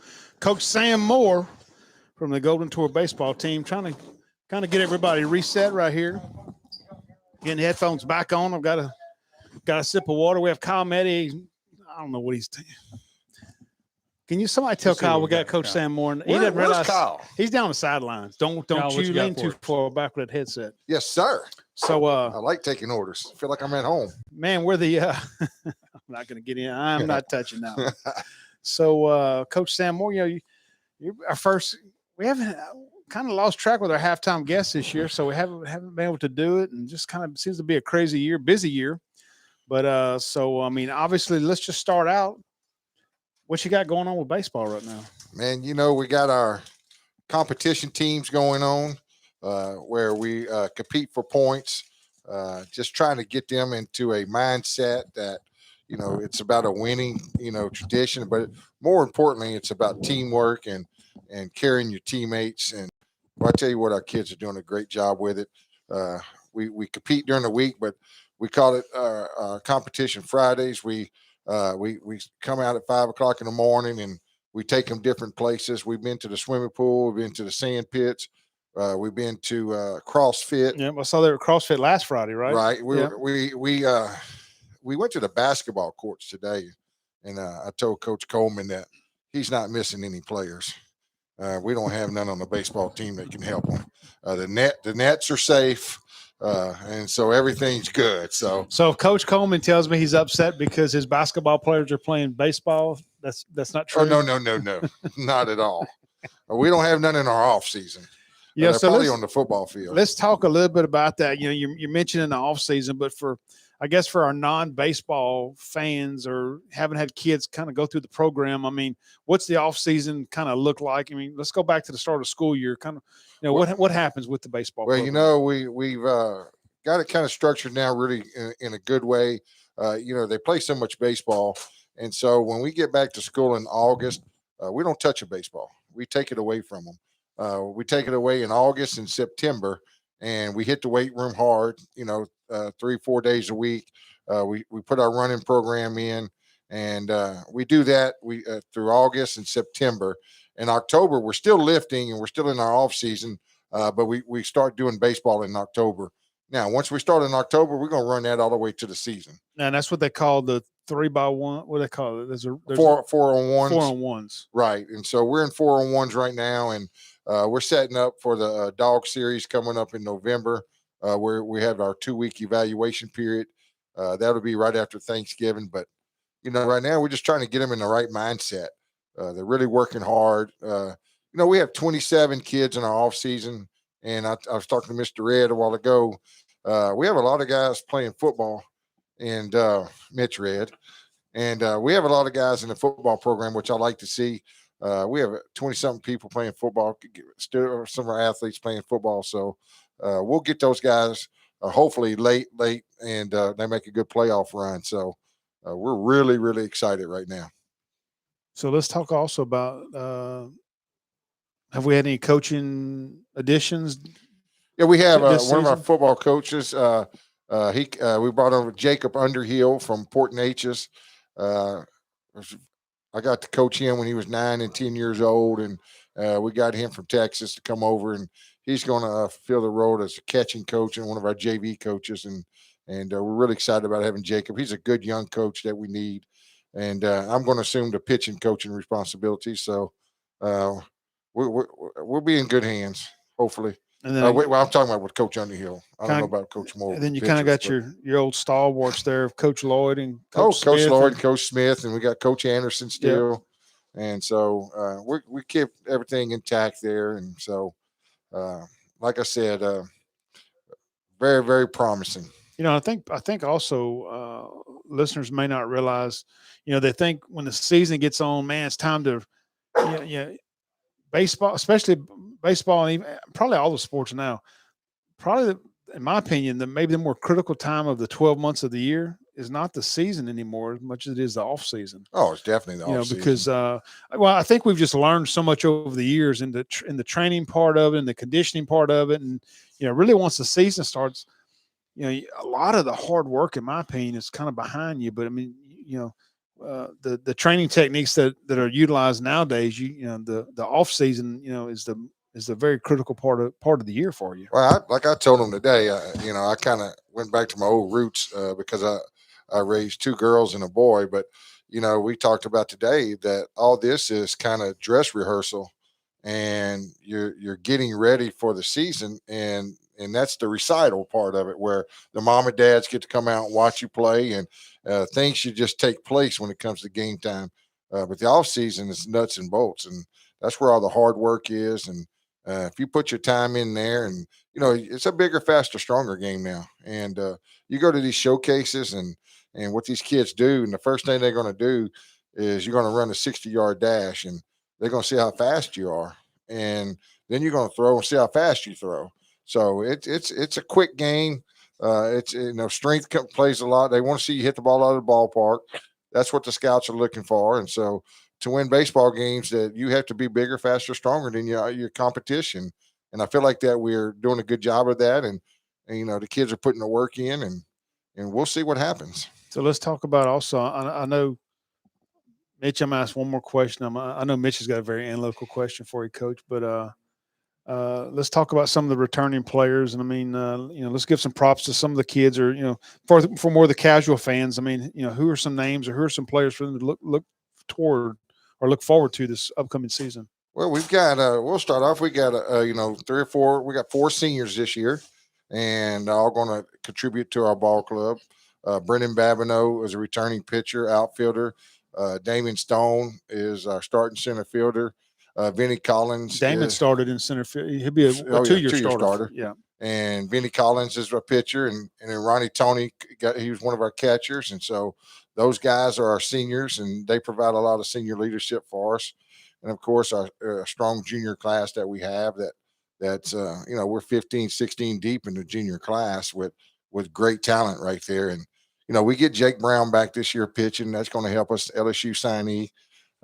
And so we have some kids that are that's played a lot, and from Luke Benoit, Dylan Bird, who's out here on the football field, Gunnar Grimion, and a lot of our guys. Cooper Duvall is one of our catchers, and Cooper coming off an injury. Will he be ready? He'll be ready. He'll be ready to start the season. Oh yeah. And so we're very optimistic about our ball club. Well, at least you play an easy schedule with that. Always an easy schedule, And I was showing Mitch some pictures a while ago. We had our annual Halloween game today, where the kids dress up, and we play a little tennis ball game, and it just shows a lot of camaraderie with our guys. They all get along. They're just a fun group to coach, and I told them that's going to carry over. You might not see it right now, that what you're doing is like basketball today. We did basketball skills. We swam. They don't see that that's helping them win baseball games. It's not always about taking ground balls and doing the fundamentals. It's about building character, and we're trying to build guys that know how to win, and not only in baseball, but in life itself. So hopefully we're doing a good job there. We're blessed to have great kids.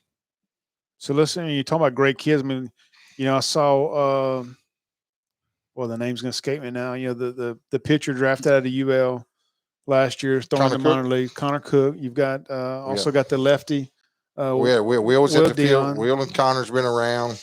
Matter of fact, Will participated in our Halloween game today with us, and Connor's been in the weight room working out, and they're just beast of guys. And so then I also saw Caden Morrow. Is that the last name? Morrow? Caden Morrow's coming. Kanan Morrow. Caden Morrow coming back home. Yeah, just signing in McNeese, and we look for Dalton LeBlanc to follow up on that.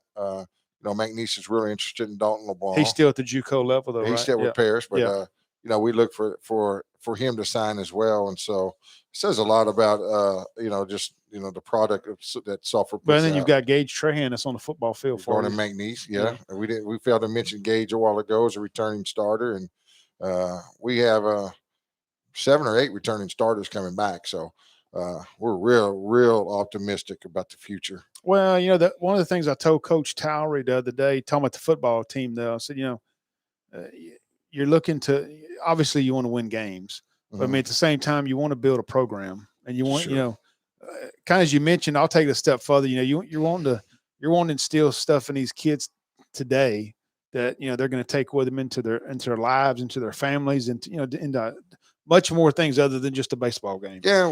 But it also makes you those kind of traits also give you immediate dividends on the baseball field. Well, they call that culture, and that's a term, it's a buzzword been thrown around a lot by programs that we got culture here and there, and building it is tough. You got to create some longevity. You got to have some success, and you have to have good kids. And right now we have all that. And like I said, I look for big things, and in the past, we talked about where we want to be, and I had a little different approach this year. That I came out and told the kids, I said, we're winning the state championship this year. And in the past, I was quiet about it, and you don't want to say it, but I want them to start believing that, because if we don't, anything less is going to be, I'm not going to consider it a success, because that's our goal and that's what we're shooting for, and that's the only thing we're looking at. And it's time that we do it here. And we have what it takes, and we're going to make a good, strong run, and we're very excited. So, well, and there's ways to talk about that without being brash or Right. boastful, or it's interesting you say that, because one of my good friends that I work with, with Shane Hanchy, we used to talk about world championships, and we always stayed away from that word. right. And like I told Shane, I said, why are we staying away from that word? Because at the end of the season, your season, I mean, that's what we want, a world championship. Sure. We want a world championship for you. And so, I mean, we kind of got where you're right. We eventually worked our way from, we didn't talk about it till they qualified for the NFR at the end of the season, but we started talking about it now earlier in the season. I mean, let's talk about it and figure out how we're going to get there, I mean, like you said, it's not bragging. I mean, that's just what you're shooting for.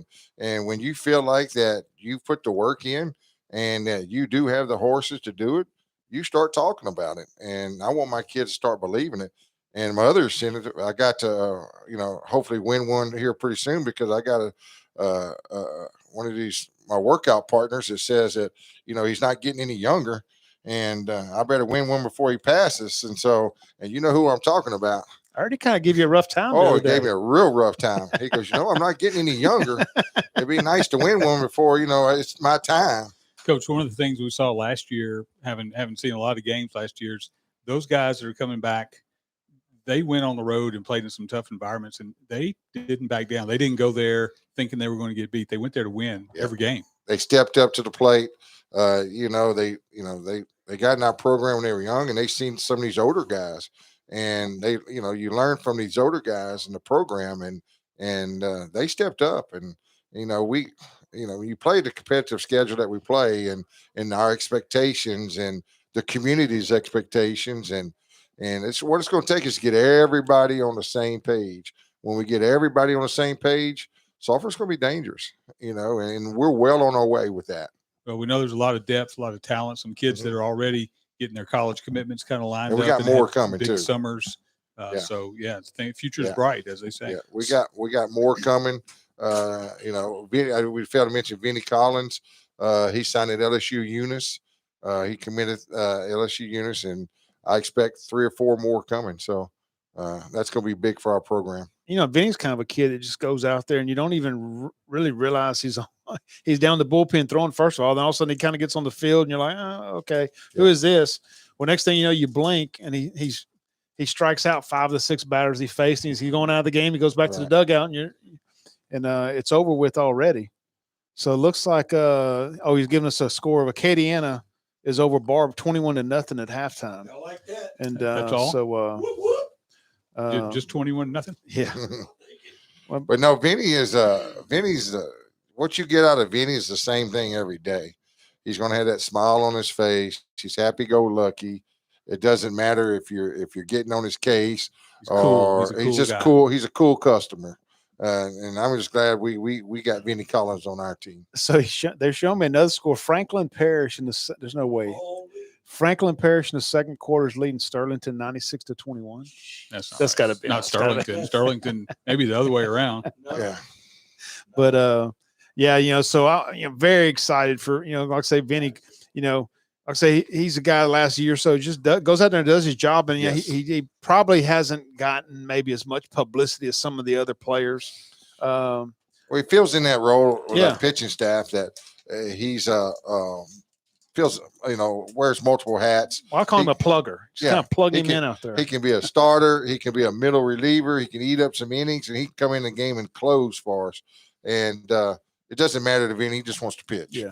And so he'll get his innings a lot this year. So, Coach, let's just kind of wrap things up. I know you've got tell us about, let's not let you leave without talking about fundraising. I know you got a little fundraiser going on right now, and then let's lead us into your auction in the spring. Give us some dates and stuff. We are in our we're selling signs, and I'm trying to get around and talking to and shaking hands as many people as we can. We put our signs on our outfield wall. We have some 10 by 10s that will go out to the entrance and the gates when you walk through, and then the rest will go on the field. And then we're also doing a fundraiser with the kids, raise money, and that people donate to the program. It takes money, and I get it. That it's tough sometimes, and we buy a lot of our equipment for our kids. We don't make them. Thanks, Mitch. And we don't ask them to pay anything. So we try to put them in the best environment. And when you have championship caliber teams and you have a community like Sulphur, it's great that we can all come together for this. And we're gearing up for that auction January 21st to CalCam. And look, I want to stress, if you just want to come have a good time, you don't have to buy a thing. No, not at the auction. I guess you got to buy a $20 or $25 ticket to get in. Yes, you get a lot with that ticket. Yeah, you're gonna get a good meal. You're gonna get a lot of entertainment. There's years I thoroughly enjoy just kind of sitting there with a beverage and watching all the other foolishness that goes on. So there's a lot of competition going on at that auction. So it's a good time for people to come out. We get people from all over to come to our auction. This year we're doing a little different. It's going to be set up the same way, but it looks like we'll have a comedian this year at our auction, and Mr. Steve Kuipers is handling a lot of our stuff with our booster club. And of course, as you know, with you guys, yourself, Don and Tony, and guys help out on our board. We have one of the best booster club boards a guy can ask for. And everybody works hard, and everybody's there for the same cause, and we're very blessed. So give us the date on that again. January 21st. And then season starts January. Season will start at 1st of February. We'll start our scrimmages, and we'll have the Lakeside Bank Jamboree, and then we have we still have our tournament host, the All-Star GMC, the Billy Navarre tournament, and Spot. And so we'll still host all those tournaments, and where are we going on the? We're going back to Gonzales. Okay. Try to win a game over there this year. So I told them we were coming back for some victories. They kind of shut us out last year. Yeah, that but the thing that playing that which that, but I don't have to tell you this, but when you play that caliber of competition. Setting you up ultimately, you're looking to make that playoff run. Oh yes, no, we used to joke about Ted Davidson at KDN. Mm-hmm. Sometimes at the end of the season at 6-4, and you'd hear these people going, "Oh, poor KDN." Yeah, Davidson was just getting his team ready to make that run. There's nothing we won't see in the playoffs that we hadn't seen. Yeah, so we're prepared for it, and that's what I'm really excited for this year. Is we're a 1-game playoff team, and we're a 2 out of 3 playoff team this year. So it really doesn't matter what they throw at us. So Sam Moore's got a Facebook page. Follow his Facebook. You'll see all this information. I'll usually try to grab some of it and post cross-link it to Tornado Radio Network page. Perfect. So stay tuned for all that. And Coach, we really appreciate you coming up into the booth and visiting with us tonight. And, glad you could. It's always a pleasure to be with Tornado Radio Network. It's a tough crew to be with, man. But it's a good crew. But obviously we're not wanting football season to wrap up. But me and especially Mitch, we're both big baseball fans. So Mitch, we both had sons play baseball there at the program. So I just hate I miss Kyle Medio. They said he's on the field. Yeah, well, if he stands by that brick wall, you'll never see him. Oh no, Kyle just had a fourth child as well. So really? He just we think. Well, he's busy. Well, I appreciate you guys for having me. It's always a pleasure. Yeah. So whatever we can do for you, let us know, and we'll see you closer we get to baseball season. Thank you, guys. Thank you, appreciate Coach. y'all. We're gonna take a quick break, and we'll be back for the second half of Golden Tour baseball, Golden Tour football from Matt Walker Memorial Stadium. Stay tuned. I got to do that. I'll get it registered. Oh, yeah. Just tell you guys on foot pretty much. I mean, you know, you like this stuff in the community. Oh, yes, sir. When's your off hour Monday? Monday, I'm off at 12:30. Come by the dealership. Okay. So you go Okay. and we're selling a sign. All right. If you don't mind. One of the guys' sons plays for your team. Yeah. Cole. Oh, Crater. Yeah. Crater. He was like, what do I do with us? You know what Caden Crater dressed up as today? He was good too. Smitty. He had a pillow. And he had the shirt. And he sat on a bucket. And Oh, my he goes, God. where's the little girls I go talk to at the fence? That's Smitty. It's funny. That's And Burrell dressed up as Lloyd. And he had Lloyd down, man. I didn't know nobody was brave enough to do me. I was going to ask you if anybody dressed up like Yeah, you. I'm brave enough. Y'all call a good one. Say that. Let him walk. All right, Coach. I'll be on the radio on the way home listening to y'all. Got a bottle of whiskey. Don Martin, Tony Tremonti, and Mitch Red back with your Tornado Radio Network, bringing you the second half of football between the Sulphur Golden Tours and the New Iberia Yellowjackets. Mitch, I'll be honest with you, I didn't think we'd be sitting here actually with a 20-20 tie game and with both teams kind of moving up and down the field. Yeah, tonight. Don, I promise you, I was just sitting here thinking it feels like maybe we weathered the storm there in that first half. And, you know, it's going to be about adjustments at halftime and what are we going to do to slow them down a little bit, although we did later in the second quarter.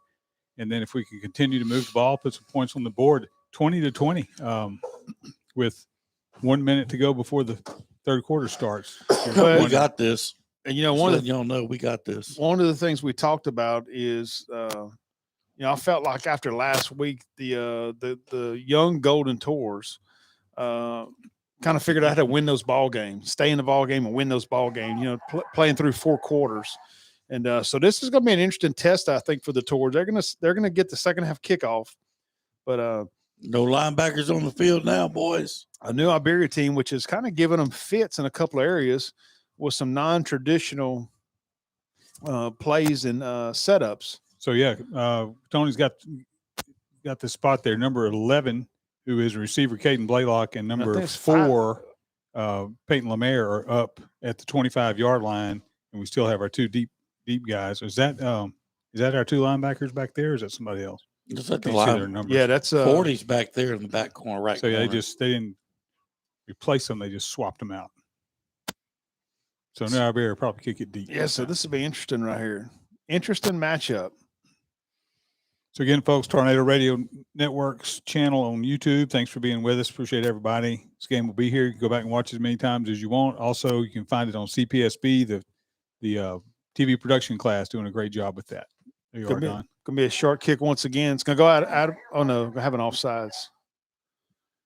So Mitch, one of the things, I'm glad you said that. One of the things that we talked about before the game, though, and I wasn't aware of it, but you said you turned the whole game on last week through Siri. Turned it on. So if you've got a Siri at home, turn it on through Alexa. I'm sorry, not Alexa. Siri, Alexa. I walked in my house and said, Alexa, play Tornado Radio Network on YouTube. And I don't know how it happened. My TV came on and the game was there. So I just had to sit down and watch it. So if you've got, like Mitch and me, if you got one of them smart kids at home that sets up all your electronics, try to see if they got everything set up for you there. We're going to go to Kyle right after this kickoff. So it's going to be kicked now from the 35-yard line. It's fielded at the 35. He's across the 40. Breaks one tackle. And he's going to be brought down to about the 43-yard line. Coming to you, Kyle. The Golden Tours will be set up now 1st and 10 from their own 43 with their opening possession of the second half. Now we'll head to Kyle Medier on the sidelines. We think. Get hot. Yeah, guys, talking to a couple coaches coming in after halftime, and they said it's real hard to simulate that wing T, but they feel like they're going to get a hold of it. This should be a much better second half defensively. Offensively, as you saw, I think we're starting to find our rhythm in the run game with Tag Stelly. Offensive line obviously doing a great job keeping him protected. So looking forward to the third quarter. So Stelly takes a swing pass to the left. He's across the 45, met by a couple of tacklers. He reaches the 49-yard line. It's going to be a gain of 5 on first down.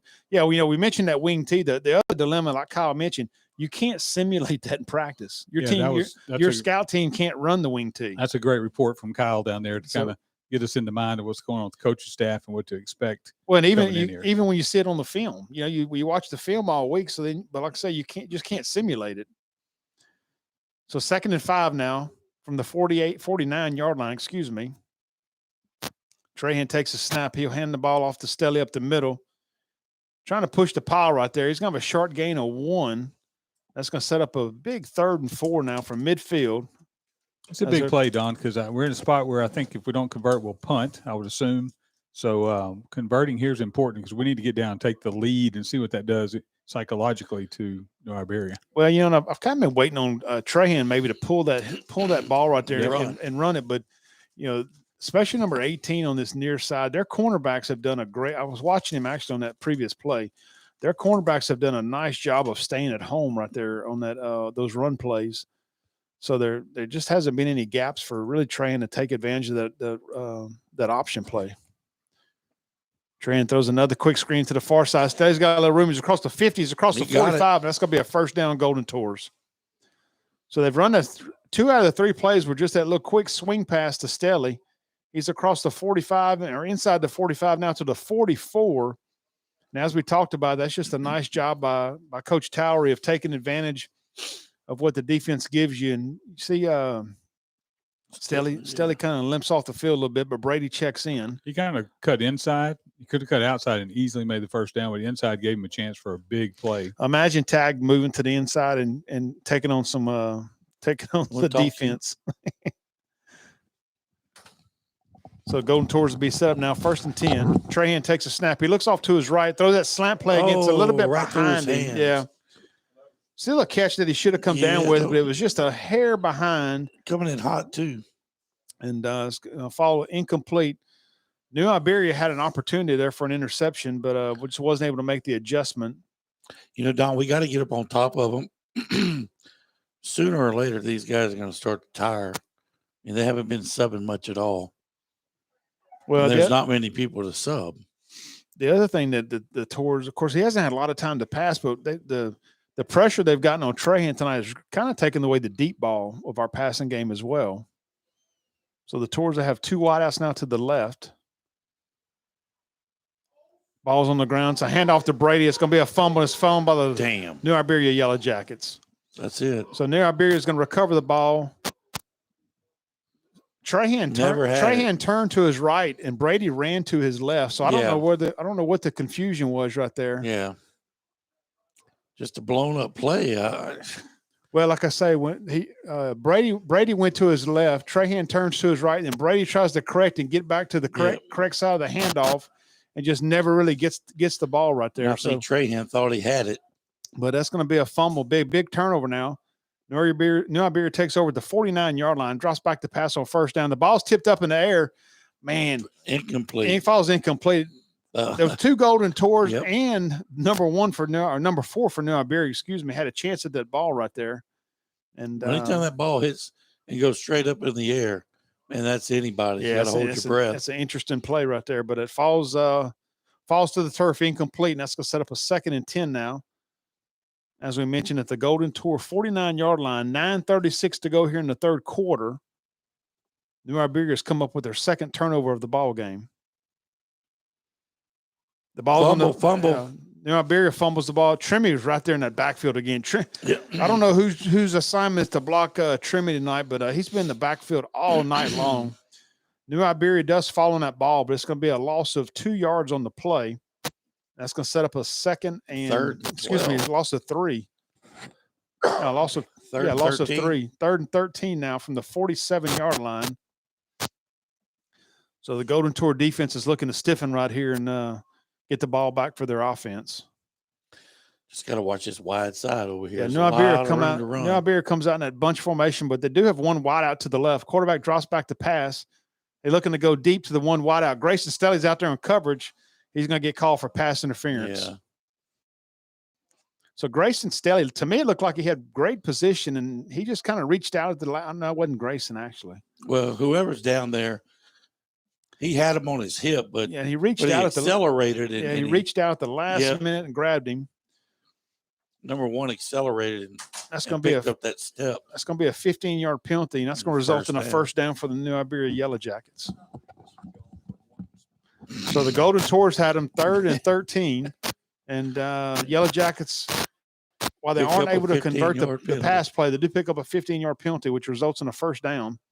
I step away to talk to Ken Trahan for 3 minutes, and we fumble and get a pass interference penalty. I can't do that anymore. So we New Iberia is going to be setting up the 37-yard line, 1st and 10. 8:50 to go here in the third quarter. The Yellowjackets currently lead. Oh, it's tied. Excuse me. Ball game is It still tied. feels like we have they a lead. timeout right here. Let's see who the timeout's on. I didn't catch which direction that timeout is for. Well, it looks like we called it.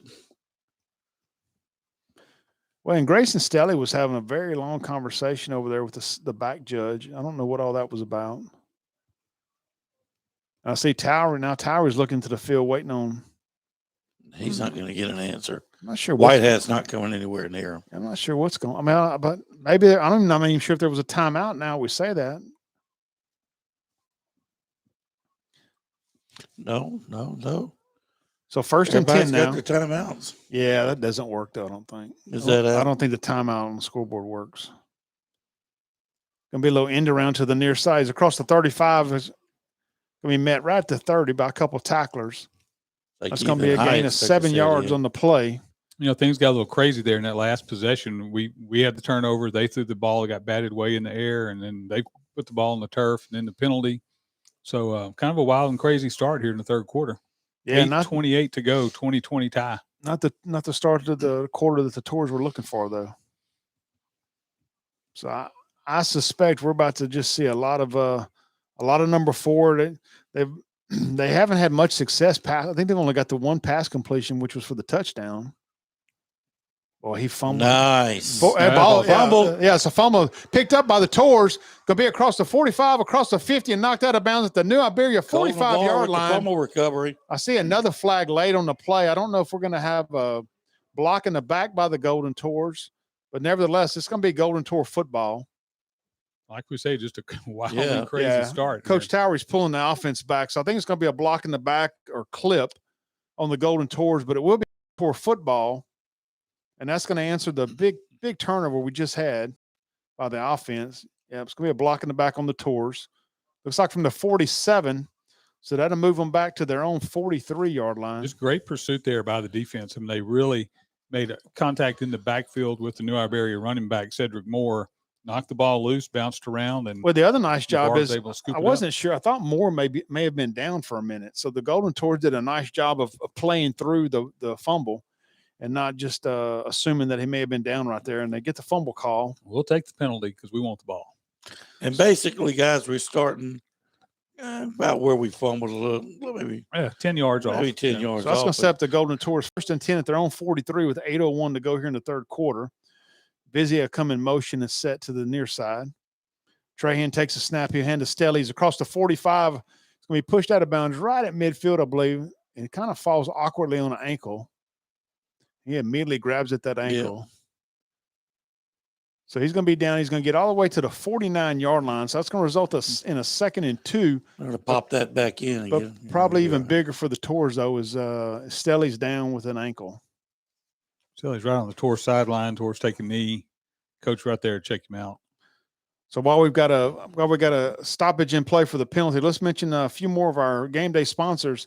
Kyle Medier with Jeff Davis Bank. Go see Kyle Medier. He's over in Lake Charles with JD Bank. Also, Dr. Roger Grimble with the Grimble Pediatric Dentistry in Sulphur. Me and Tony kind of mentioned Doc last week. Our grandkids absolutely love going to Doc Grimble's office. think Kyle's got something to say I for you, think Don. I think we may Got have it, Kyle? got called for a horse collar here as well in the tackle. So I see they just marked off 15 yards. Well, he did sling him down. So I don't that's know gonna- that it was a horse collar. That's but he going to threw it move to down. the 34-yard line. I'm assuming for 15 yards, it's either got to be horse collar or it's a unsportsmanlike conduct. But I didn't see what the call was from the white hat. So tags up with the assistance of a coach getting over to the training table. Started off with no weight on that, what appears to be his right leg. Starting to put a little bit on it. He's a tough kid, so we're not going to make any. And quick Brady checks into the conclusions on game that. for the Golden Tours. A little different style running back for the Tours. They're going to be set up 1st and 10 now. 7:54 to go in the third quarter. Little end around. Hold that ball. That was a pass. That was a Trey Quinn bar completion right there. He does a nice job of getting back to the line of scrimmage. I thought he was going to have a lane right there to run through, and just kind of closed up quickly. And he had to cut it upfield, and that's one of them plays they've been utilizing Blaylock the last couple of weeks, trying to get him to the outside and utilize his speed and his size. But a nice job by the Yellowjackets of stringing that out for no gain, and now be 2nd and 10. They run it that way because if he drops it, it's an incomplete pass. And if he catches it, he turns the corner, it's just a completion and for however long. So Trahan remains in the throw the little swing pass to Brady like they've been utilizing Stelly for, and he's going to lose a yard on that play. Our numbers weren't there. They had too many people on that side. Yeah, that's a play, though, that also Brady, like I said, Brady's a little different running back than Stelly. And quickness-wise, he's just not quite as quick as Tag is. Well, I feel like he needs to come from behind and catch the ball. He needs to come and get a good look at what is in front of him. So that's going to set up a 3rd and 11 now from the 35-yard line for the Golden Tours. New Iberia makes a late defensive substitution. Trahan has 2 wide receivers on each side. He'll send Brady in motion to his right. They'll hit Blaylock over the middle of the field. He's across the 30. Makes a cut to near sideline. He's inside the 20, inside the 10, inside the 5. He's going to be pushed out of bounds. I believe we're about the 3-yard line. Fantastic play Man, call there by Coach Tower. He is just killing it this year. So Trahan took that snap. He looked to his right and almost kind of did a little pump fake to Brady. Yeah, he faked that little swing pass to Brady. And that's going to set the Golden Tours up in the Chad Norwood Bayou Beds red zone with 6:25 to go here in the third quarter. Their second possession of the second half, looking to break a scoreless game. Excuse me, not a scoreless game, a score-tied game at 20. They hand off to Brady up the middle. Boy, it's a hard run right there. Getting a big push from that offensive line, but I think he's going to get stopped at about the 1-yard line. Push from that defensive line. They're not going to outpush those guys. It's just not going to happen. So it looks like he's at about the 1.5. So he'll have a short gain of a little over a yard right there. And that's going to set up 2nd and goal for the Golden Tours now, just inside the 2-yard line, or right at the 2-yard line. I thought they were going to spot him a little closer. This is a play we've seen in recent weeks here. They've done, of course, they ran it with Stelly, though, but they just kind of run that straight quarterback run right here. So Trahan's in at quarterback, though. 2nd and goal. He'll hand off to Brady's up the middle again. He's going to be met. No, he might have lost a yard there, Don. He got back to the line of scrimmage according to what the mark I'm seeing, but he didn't get anything more than that. Maybe a half a yard at the most. Yeah, it's a big number 55 for New Iberia. That's the ghost player who is not on the roster. He is just and he's a really he's wreaked some havoc back there. That's Ray Jones. I don't know if you remember him from the replacements. You got 38, you got 55. 55 is a fast man. Be a great spot to hit VJ, maybe LaFleur. Yeah, I like to see one of your tight ends get involved in the ball game right here. 3rd and goal now for the Tours from the 2-yard line. We're going to run it again right up the middle. They've had 2 running plays that have gone for no gain. Trahan takes a snap.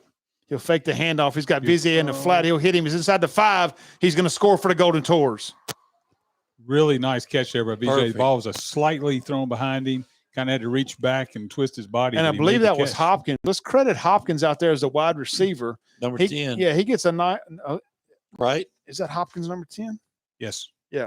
Jonathan Hopkins gets a nice block. If he doesn't get the block, Vizier doesn't score right there, I don't believe. But Hopkins gets a nice block, and Vizier gets into the end zone for the score.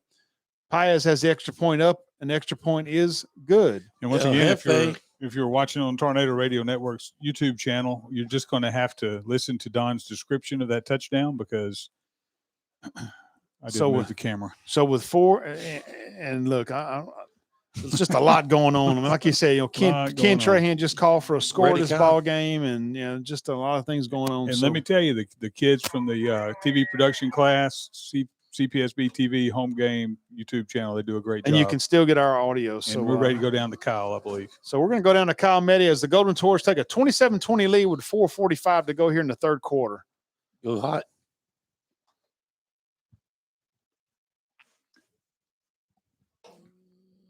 See if Kyle can get us a report of the tag. Guys, you can tell clearly in control of this ball game at this point. I got some great news. It looked like Tag was walking around on that leg that he'd previously injured. But so all things looking up for the Tour. Sidelines ready to go. I told you guys, second half is our half right here. So Pius is a short kickoff. It's going to be fielded right about the 11-yard lines, across the 15, across the 20, across the 25. And he's going to be brought down about the 27-yard line. Interesting that there were 3 New Iberia kick returners in the same spot. Well, they were blocking Pius. Yeah. No, they were all 3 up here blocking Pius. They watched the film. I guess so. Hefe, man.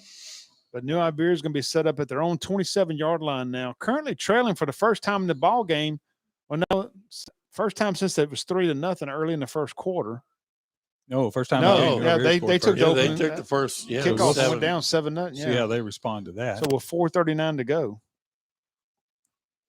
he's going to be bottled up. Yep. Golden Tours have done a much better job right there on number 4. You see Hyatt getting off that tackle. Hyatt's filling up that stat book tonight. Yeah, Hyatt and Keegan Trim again right there. He's going to get a gain of about 1 yard up to the 28-yard line. So that's going to set up a 2nd and 8. And this is what gets interesting for New Iberia. This offense is not set up to come from behind. So they need to play with a lead in the ball game. So that was a very, very important score for the Tours right there. Well, a stop and a chance to go up 2 scores would be even better. So they'll hand off once again. Hyatt Hyatt's just he's doing exactly what a linebacker is supposed to do. He's filling that first gap he sees. And when that running back happens to come through that gap, it results in a no gain on the play. Yeah, D-line is really playing well. So are the linebackers. Hyatt and Trim they're just taking over down there. Well, the defensive line, they're starting to occupy the linemen that are on them. So when they start occupying them linemen, they can't get off that initial block to get to that secondary block on a linebacker. And Don, I need to pay more attention to their line. But I know big number 55 that's not on the roster. He's playing both ways. Oh, is he really? That could become a factor as this game goes on. 3rd and 9, they drop back to pass. Oh, they throw a little out pattern for number 1, and Grayson Stelly steps in front of it about the 35. He was a half a step away of having an easy pick 6 right there, but he bats the ball down, and I see New Iberia sending their punt team on the field. Stelly really showed some quickness and speed there. He cut that corner quick. Well, he went from moving backwards to moving forwards in a hurry. Yeah, he read that play, and the wide receiver just kind of when he come out of his cut, he drifted. They'll teach wide receivers to kind of come back for that ball, and he just kind of kept drifting upfield. Instead, he was able to step in there. Boy, the Golden Tours, I thought they may have got a hand on that. Either they got a hand on it or they were blocked into the punter. The punter went down, but there's no flag whatsoever, and the white hat was standing right over the top of him. I see the New Iberia coach with his hands up going, you got to be kidding me. Well, he had to be blocked, man. Somebody had to have blocked him into the punter. But the Golden Tours are going to get the ball Lemaire's going to have the ball at the 45-yard line. So they'll start out 1st and 10 with 3:16 to go here in the third quarter. Don, I did see right prior to that punt, I saw Grayson Stelly turn to Lemaire and remind him, call fair catch. Put his hand in there. He had to remind him to do that. So, that discussion was had, and that was not on Lemaire earlier. That was just a great play by their defender. But it's an interesting observation by Stelly. Stelly's just a sophomore, but clearly one of your defensive leaders out there. Trahan's underneath center right here, a little different formation. Stelly's back in the game in the backfield. He's in the I formation. The pitch to Stelly's on the near side. He gets up to the 45. He's going to have no gain right there. Yeah, he's just a little slow getting up. You just feel like he maybe didn't have that burst. Yeah, you start talking about ankles and that type of thing with he tried to get back in the ball game. I think maybe the Golden Tour coaches recognized it right away as well.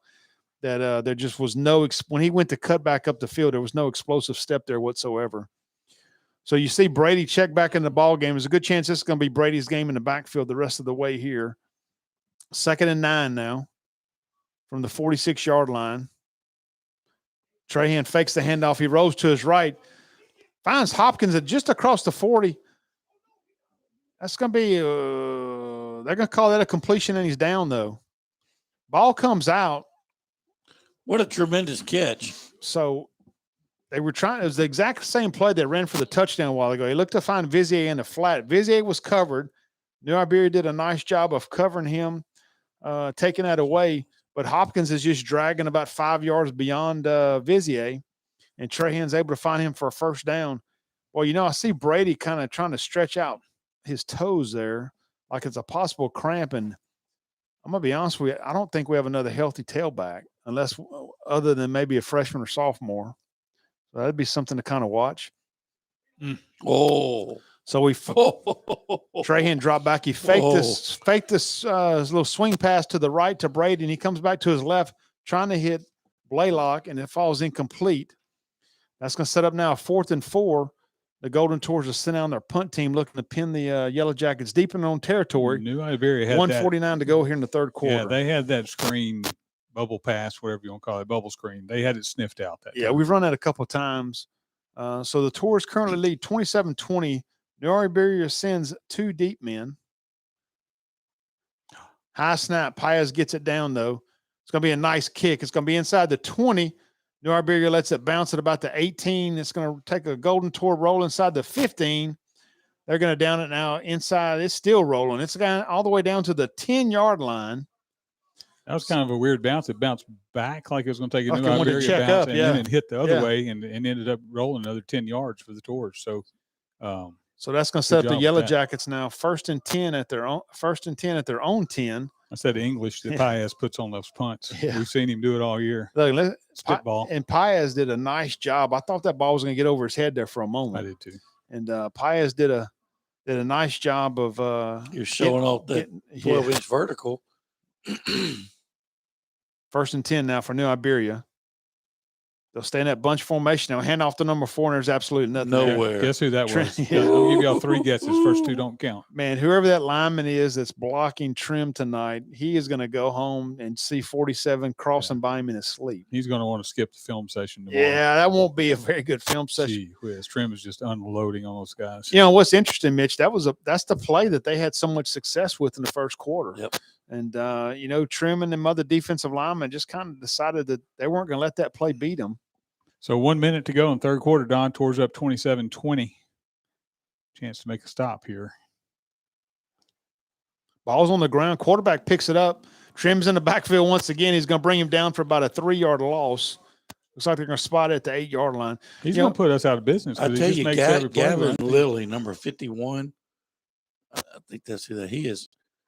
I've watched him 3 times now beat the snap. I mean, he is a step ahead. And Mitch, if you watch what they're doing, Mitch and Tony, what it looks like, the 2 defensive tackles have kind of spread out. And so it's kind of deceiving. It looks like there's a big hole right up the middle, but as soon as the ball snapped, they're going into that inside gap right there. And there's a guy named Corey Hyatt staying in there. It's kind of giving them trouble. They're going to sack him back at the 1-yard line. Did he get it?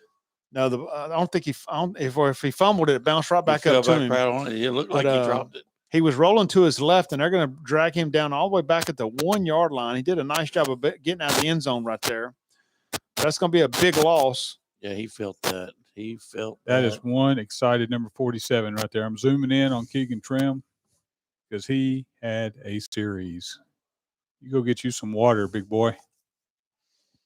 There probably won't be much discussion on the Golden Tour film room this week about who the defensive player of the week is. Yeah. And that play is going to bring us to the end of the third quarter, a quarter that no different from the first half. We saw 40 points put up in the first half, but in the third quarter, adjustments by both teams. There's only 7 points, but 7 points for the good guys, the home team, and the Golden Tours have moved out to a 27-20 lead. A couple of turnovers in that third quarter, also 1 for each team. Yep. Well, like I said, I think you saw that Golden Tour defense make quite a few adjustments coming out of halftime right there. And, we talked about how, Probably whichever team, either a big turnover or whichever team made the better halftime adjustments, we felt would probably come out on top. So we know a lot of people are watching the Golden Tours and not watching the Astros in the World Series, but little score update, end of 4 innings, Braves 1, Astros 0. So still early, and they're not going to shut the Astros out. So they're okay. Yeah, those Astros at some point, I talked to Shane Hanchy today, and he's actually good friends with Alex Bregman. And had a conversation with Alex this morning. Alex felt real good going into Atlanta, and he, quite frankly, told Shane, he said, he's been struggling, and but he felt real good about the Astros' chances in the World Series as they headed to Atlanta. So Don Tor's got a chance right here for a nice return. the kick's going to be up. It's going to be fielded at the 35. He's not able to pick it up cleanly, though, and it's going to end up going out of bounds at the 45-yard line. The kick was kind of an end-over-end. Was an end-over-end kick. What was that down there? I couldn't see. It was all the way kind of out of my line of vision. So there was a Tour player and a New Iberia player. It was number 4 for New Iberia. They were tangled up after the whistle. Flag fell. I don't know if they're going to call that. I don't know which way they're going to call it. We're going to have to see. Well, I mean, it's after the punt. Part of the penalty is on Sulphur for sure. No, because they're pointed to Sulphur. So it's going to be unsportsmanlike on both sides. So that'll offset.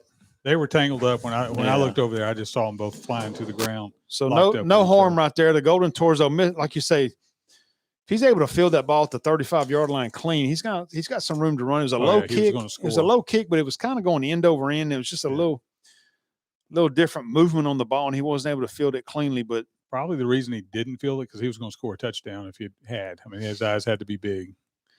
But it goes out of bounds at the New Iberia 45-yard line, where the Golden Tours will be set up now 1st and 10 with 11:52 to go here in the fourth quarter.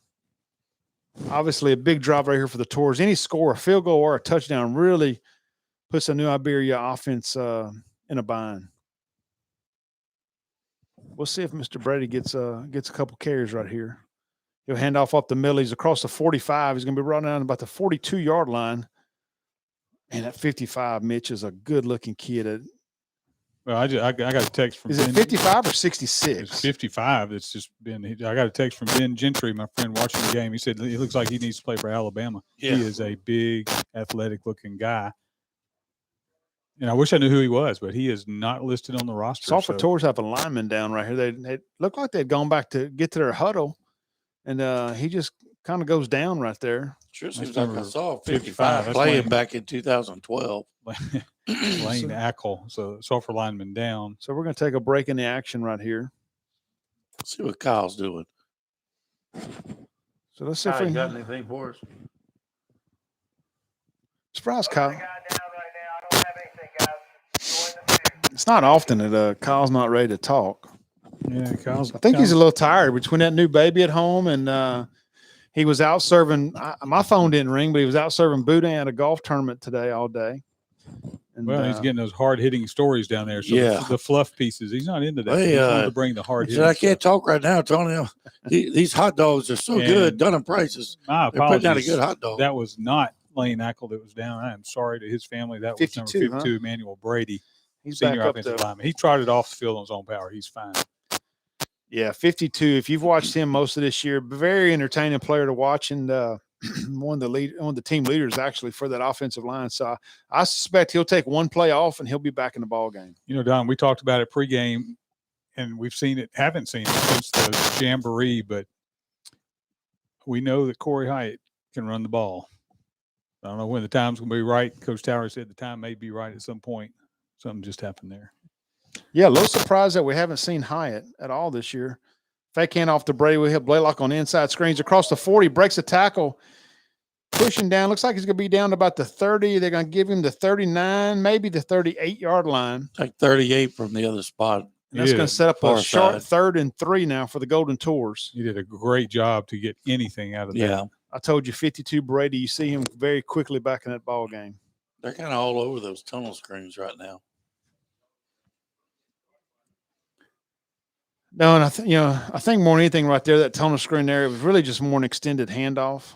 It was to the short side of the field, which is, obviously a very tough area to break a big play in. Two tight ends. Two tight ends move to that left. They're in that power formation now to the left. Brady takes the handoff up the middle, and I couldn't. Vizier missed his tackle, his block right there. Big 46 comes in on a little stunt play, and Vizier just isn't able to get him blocked. And that's going to result in a 1-yard loss for the Golden Tours.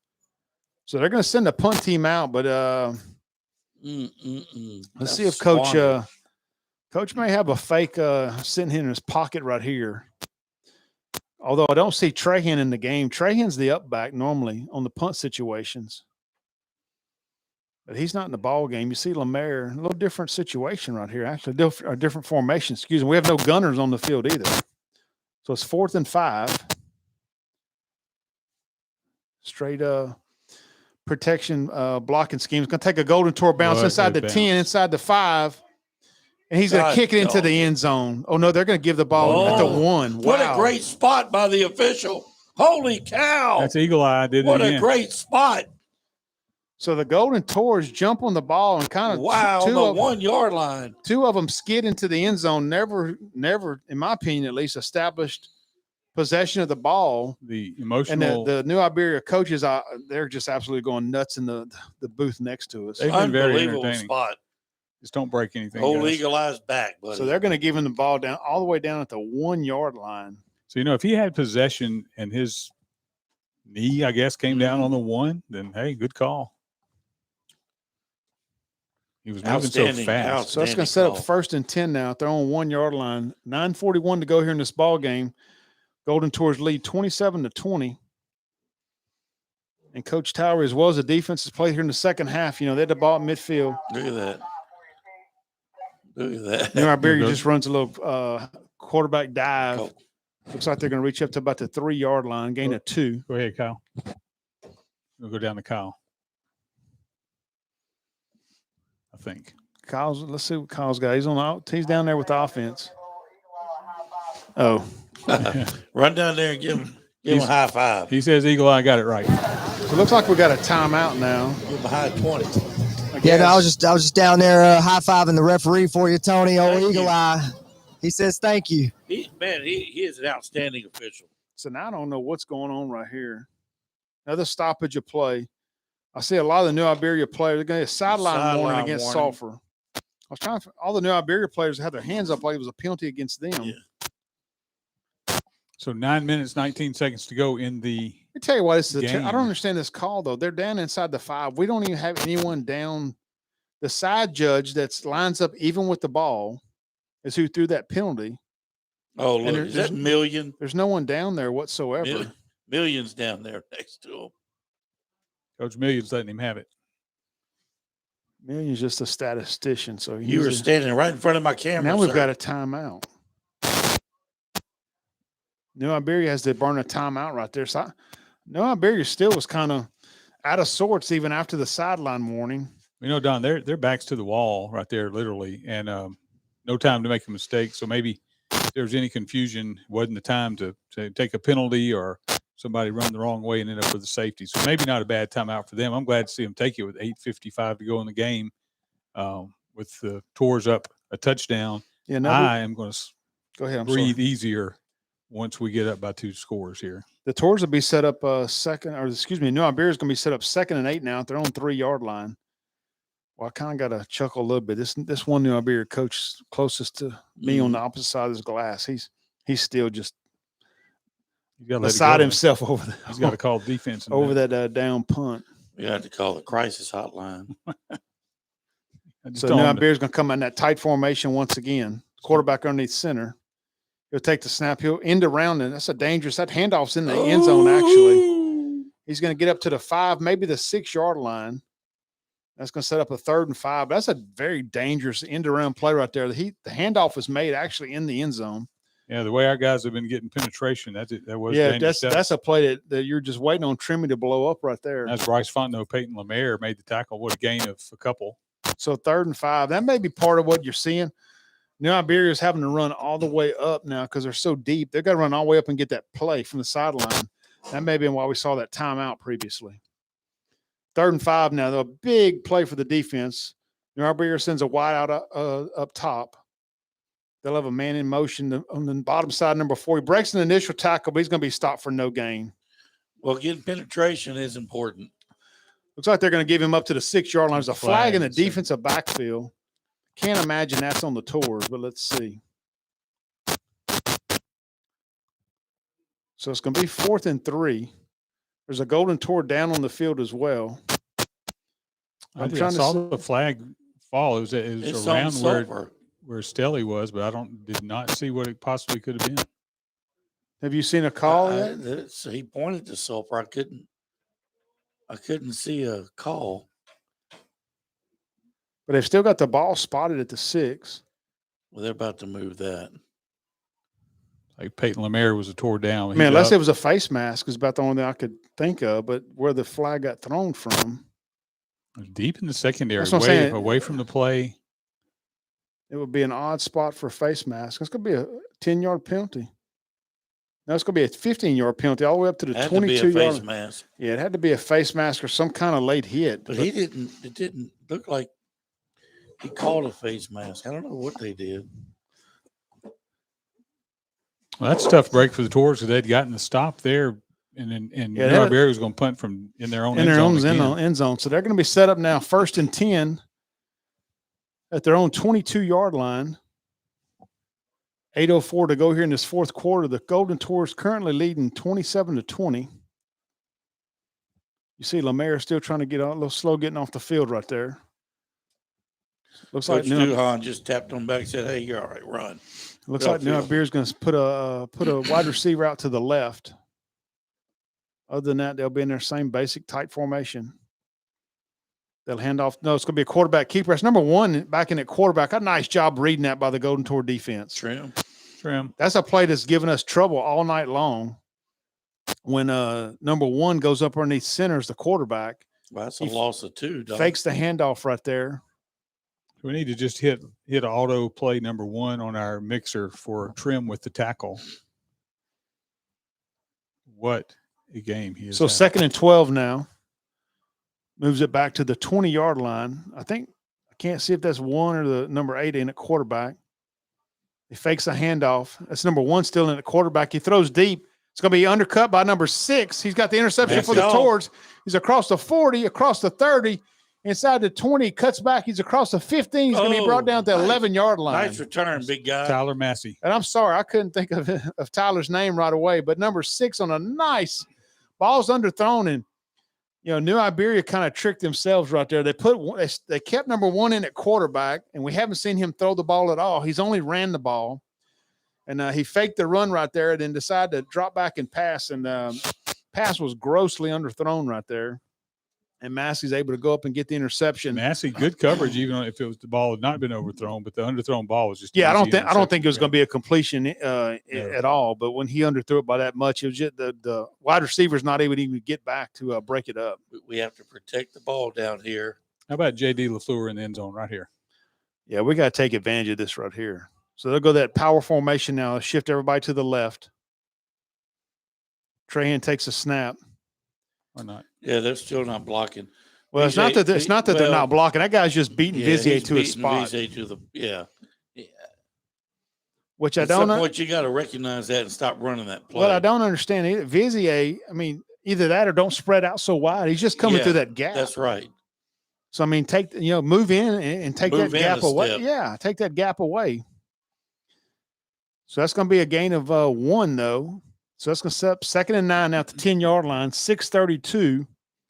Clock now in the favor of the Golden Tours as they're clearly in field goal range while they're in the Chad Norwood Bayou Bed red zone. Trahan takes a snap, brays off to the right. He's inside the 10. He breaks the tackle. He's across the 5. Touchdown, Golden Tours. He got it. He's got it. Touchdown. And that's a great job by Brady. And that was really good blocking by our wide receivers on that. Yeah, I didn't get a wide receiver out there, but Brady does a very nice job of. You think he's a little slower, but he lets the blocks and the holes open up right there, and he does a nice job of just kind of stringing it out. And then he puts that right foot down and cuts it back into the field, And from there, he had a nice seam for a Golden Tour touchdown with 6:14 to go here in this ball game. Don, what I was going to comment is he may not have the burst that Tag Stilly has, but he does change directions And quickly. he sees holes very well. Yeah, that was a great run, great job by him. And A lot of times, to me, Tag just hits it hard and makes this hole. Brady, a lot of times, is a step behind, but he lets that hole open up, and then when it opens up, he's able to take advantage of it. What do they call that? A patient runner? Yeah, patient runner. I don't think Stilly's not a patient runner. He's just going to put his head down and go. So it's a good 1-2 punch. Paez's kick is up and it's good. So 6:14 to go here in the fourth quarter. The Golden Tours have got a little bit more breathing room right here and have moved out to a 34-20 lead Paez fired up. over the New Iberia Yellowjackets. He gets to hit somebody now.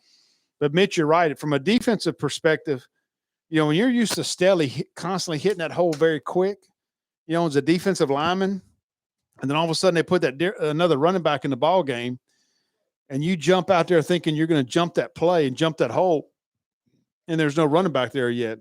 Well, that could be the hole you just left. Yeah, that's the hole Brady's running through, and that could be the same for the O-line as well, because they're used to Stilly being in there quickly, and if Brady's a half second later because he's being patient. But anyway, worked well there. Tours have a 2-touchdown lead. We're going to watch. We're going to ISO on our ISO Mr. MVP Paez kicker today. I may feel a tackle coming on right here from 099. See if he gets triple teamed again. Kick's going to be relatively deep. It'll be into the end zone for a touchback. Well, that's no Well, fun. he was about to Yeah, he was about to tango with Big 62. Well, I'm going to put it in the end zone. 62 graduated 3 years ago. Nobody told him he's still playing. So New Iberia is going to be set up now 1st and 10 from their own 20-yard line. Their backs are really against the wall right here. 6:14 to go here in the ball game. They currently trail by 2 scores. So, Don, you're a student of the game. What do you do here? Is defensively keep doing what you're doing, or do you go into a little bit more of a prevent to don't give up a big play? No, you stay aggressive. Yeah, I'm not a big fan of prevent anyway. I'm not either. But, I keep and honestly, fortunately for us, the interior defensive tackles have been able to put enough pressure on the quarterback tonight. They run in around number 4. Looks like he's out across the 25. He's going to get down to the 27. A nice gain of 7 yards on the play. But what I was about to say is your interior linemen are getting enough pressure that you don't have to you're not having to blitz much tonight. And when that happens, you're able to kind of keep them back in coverage, and that creates a nice opportunity to keep you. But you want to keep plays in front of you. But I haven't seen New Iberia with any deep. We're getting a lot of static, a lot of deep play threats tonight. So it's going to be a little reverse back to the inside right here. He breaks the tackle at the 25. He's up to the 30, up to the 35. There's going to be a block in the back. Yeah, he called it right there. 2 of them called it. 4 flags. That's how obviously. I think everybody threw a flag. But if he stays running and doesn't stutter step right there, the running back actually, or the wide receiver actually kind of caused that flag right there on his blocker. If he stays moving forward, he's going to go out of bounds at about the 38-yard line for a first down. But when he tries to cut it, slows it down, tries to cut back up the field, that blocker just gets him in the back. Yeah, I think it's a cramp. I see that left leg sticking straight out. Hey, man. So Carson Covan's the one again that kind of strung that play out. A reverse, but he kept it kind of quick. It was kind of like give it one way and immediately the other way, almost like it needed a little more time to develop for New Iberia. But hey, lucky for us, Covan was there, strung it out, and nothing big given up. So it looks like that's going to actually move the ball down to the 22 yard line. Covan with the cramp. Covan's one of the baseball players Coach Moore was talking about. Yep, him and 40 Bird. Yep, Dylan Bird. Yeah, Covan, Bird, Navarre, Trayan. There's a bunch of them. Yeah, Navarre is also a basketball player. Yep, 3-sport athlete. Yeah, 3-sport. Hard to find those these days. And 5A and does a very nice job, and compliment him. And some of those guys are 3-sport athletes. There's one of the sports is a little bit weaker on their end, but he sees the field in all 3 of them. I think that was number 6, Massey, again, with a nice open field tackle. So newsflash, Keegan Trim did not make the tackle on that play. Just to say something different, Trim did not make the tackle. They're staying away from Trim, actually, though. They kind of been running wide the last couple of plays. So that's going to set up a 3rd and 4 now. Clock Almost, continues to run. almost under 5. Yeah, we're right at 5 minutes to go here in the ball game. They'll have a man in motion. Different running back in the game right there. So the man in motion is going to be a first down as well. They put number 4, their tailback, in motion, and they had the other tailback still in the ball game. He's going to run off his right tackle right there for a gain up to the 33-yard line. Gain of about 6, maybe 7, but that's to set up a first down for the Yellowjackets. If they want a long, methodical drive now, We'll take it. That's okay. I'll give Yeah. them 4 yards play. See if they can string enough together. And like I said, that's the bad thing about this this particular offense. I mean, Well, eventually they're going to have to throw the ball, and they haven't proven they can do it. that's why we were talking about this. That was why that second score was so critical for the Tours. This offense, like I mentioned, just isn't made to come from behind. I mean, you've seen, they've run 2 plays now, and 2 plays have taken up almost a minute of the clock. And I mean, one thing our defensive backs, Grayson Stelly in particular, have been able to do is just lock down the receiver in single coverage. So, yeah, they got a blitz right there. oh my goodness, Who was that right Oh, there? my That was Lemaire. God. Number 4, Lemaire, comes off the top side, and the quarterback never. That was back number 1 in at quarterback, that the wide receiver. Man, I'm glad he's okay. Yeah, because Lemaire, That was a big and shot. it was a perfectly clean shot. Yeah. Well, I want to say that, but Lemaire, my goodness, dropped the boom on that quarterback. He got up quick. Yeah, I wonder if number 8 had been the quarterback. He's not even in the game anymore at all, I don't think. I wonder if he got injured. Number 8 or number 9, one of them. Yeah, he had got hurt over here Okay. on the Oh, that's right, on in the the end zone, sideline. yeah. So that's their backup quarterback in the game. Well, yeah, my goodness. They call that a decleater. Tony, Oh, who you is think that your was, guy? Tony? I think that was Trim. Yeah, Yeah, it's off odds the are. bottom of that pile. Trim. Trim's going to sleep good tonight. That's They for tried sure. they tried to test Mr. Trim up the middle. That's probably the first time on his drive they've tested him, and he brings him down for about a 1-yard loss. So we're at the 3-minute mark, Don, and Tours up 14. Yeah, Don't want to talk about it too soon, but they hold on to this, and a good win for them if they can hold on, make us 5-4 on the year. I don't know what it does in our power ratings. Well, you won't pick up obviously any power points from New Iberia, but you will pick up points just from the win itself. So probably move you maybe to 21 or 20. You were at 22. Oh, it's a fake to the up back number 4. He's across the 35. Excuse me. He's going to be met by the Golden Sulphur tore Tours. ball. They sniffed that out big time. In fact, I don't even think we had a deep Yeah. man back. No. But as you were mentioning, probably moves up maybe a spot. Depending on who does what in front of you. Right. But and then I haven't checked an Iowa score tonight. They had Lake Charles Charter Prep, but you want Iowa and Pineville, 2 of your non-district games. You want those guys to keep winning along with Notre Dame. And that's a much anticipated game, the Iowa College Prep. I'm going to see if I can get a score. Yeah, I'm on that surprised. real quick. One of my good friends' son plays for Iowa, and he usually will send me some score That updates. might not be good. Oh, Lake Charles Charter Prep, 14-7 over Iowa. I don't know if that's a final. Let's see if we can find out if that's a final. But the Golden Tours will be set up now with 2:30 to go at the New Iberia 38-yard line, and I think we're going to So, see. I think you get a couple. Maybe Fourth quarter, LCCP 20, Iowa 13. Well, that's a nice Going game. into KPLC. So New Iberia pretty much sends the house right there, and Yeah. Brady's going to be tackled at the 40-yard line. It's going to be a loss of 2. Ooh. The coming up limping. The other thing to realize right here, I think New Iberia's already used 2 of their timeouts, and so at the most they've got, I believe, is 1 time. If they haven't used all 3, we lost track of who called one of the timeouts, but Yeah, so you got to run So a at play. most- If you get the first down, that's great. Yeah. But yeah, nothing you're just risky looking here. at the clock. I mean, we're down inside 2 minutes to go. Looking for your offensive line to get some solid blocks. You're looking for Brady just to hit the hole real hard, cover up the ball with 2 hands. Trahan brings everybody up, snaps the ball with 1 second to go on the play clock. 46 is in the backfield right there. He's going to bring him down for a yeah, loss. We're just He's been as active as Trim has, I just guess, about. content losing. Yeah, the only 2 thing or I 3 like yards of is carry. to see, though, being able to at least establish a few blocks right there. And you don't want to get your running back hurt Well, they're hitting in them this 2 yards situation. deep in the backfield. 46 is Jamarcus Stokes. Get ready for this. Sophomore defensive end Wow. for them. So So, we just still got pencil that name in. We'll see him. Stokes, we still got 2 more years to see that young man. But now the clock winds down to 1:09 to go in the Golden Tours. So they'll snap it inside 1 minute to go here in the ball game. Currently leading 34-20. Yeah, we have Sam Houston Broncos will come in for the last home game, scheduled home game at least of the regular season next week. Didn't see, haven't looked at any scores yet, so I don't know what Sam Houston did tonight. You know, I checked LCCP and I didn't even check the others. So let me get on that for you. And somehow Bruce, I think Bruce somehow has those scores on speed dial. So second quarter, Lafayette 16, Sam Houston 7. So Broncos having trouble with the lines. Acadiana's up 42-0 on Barb.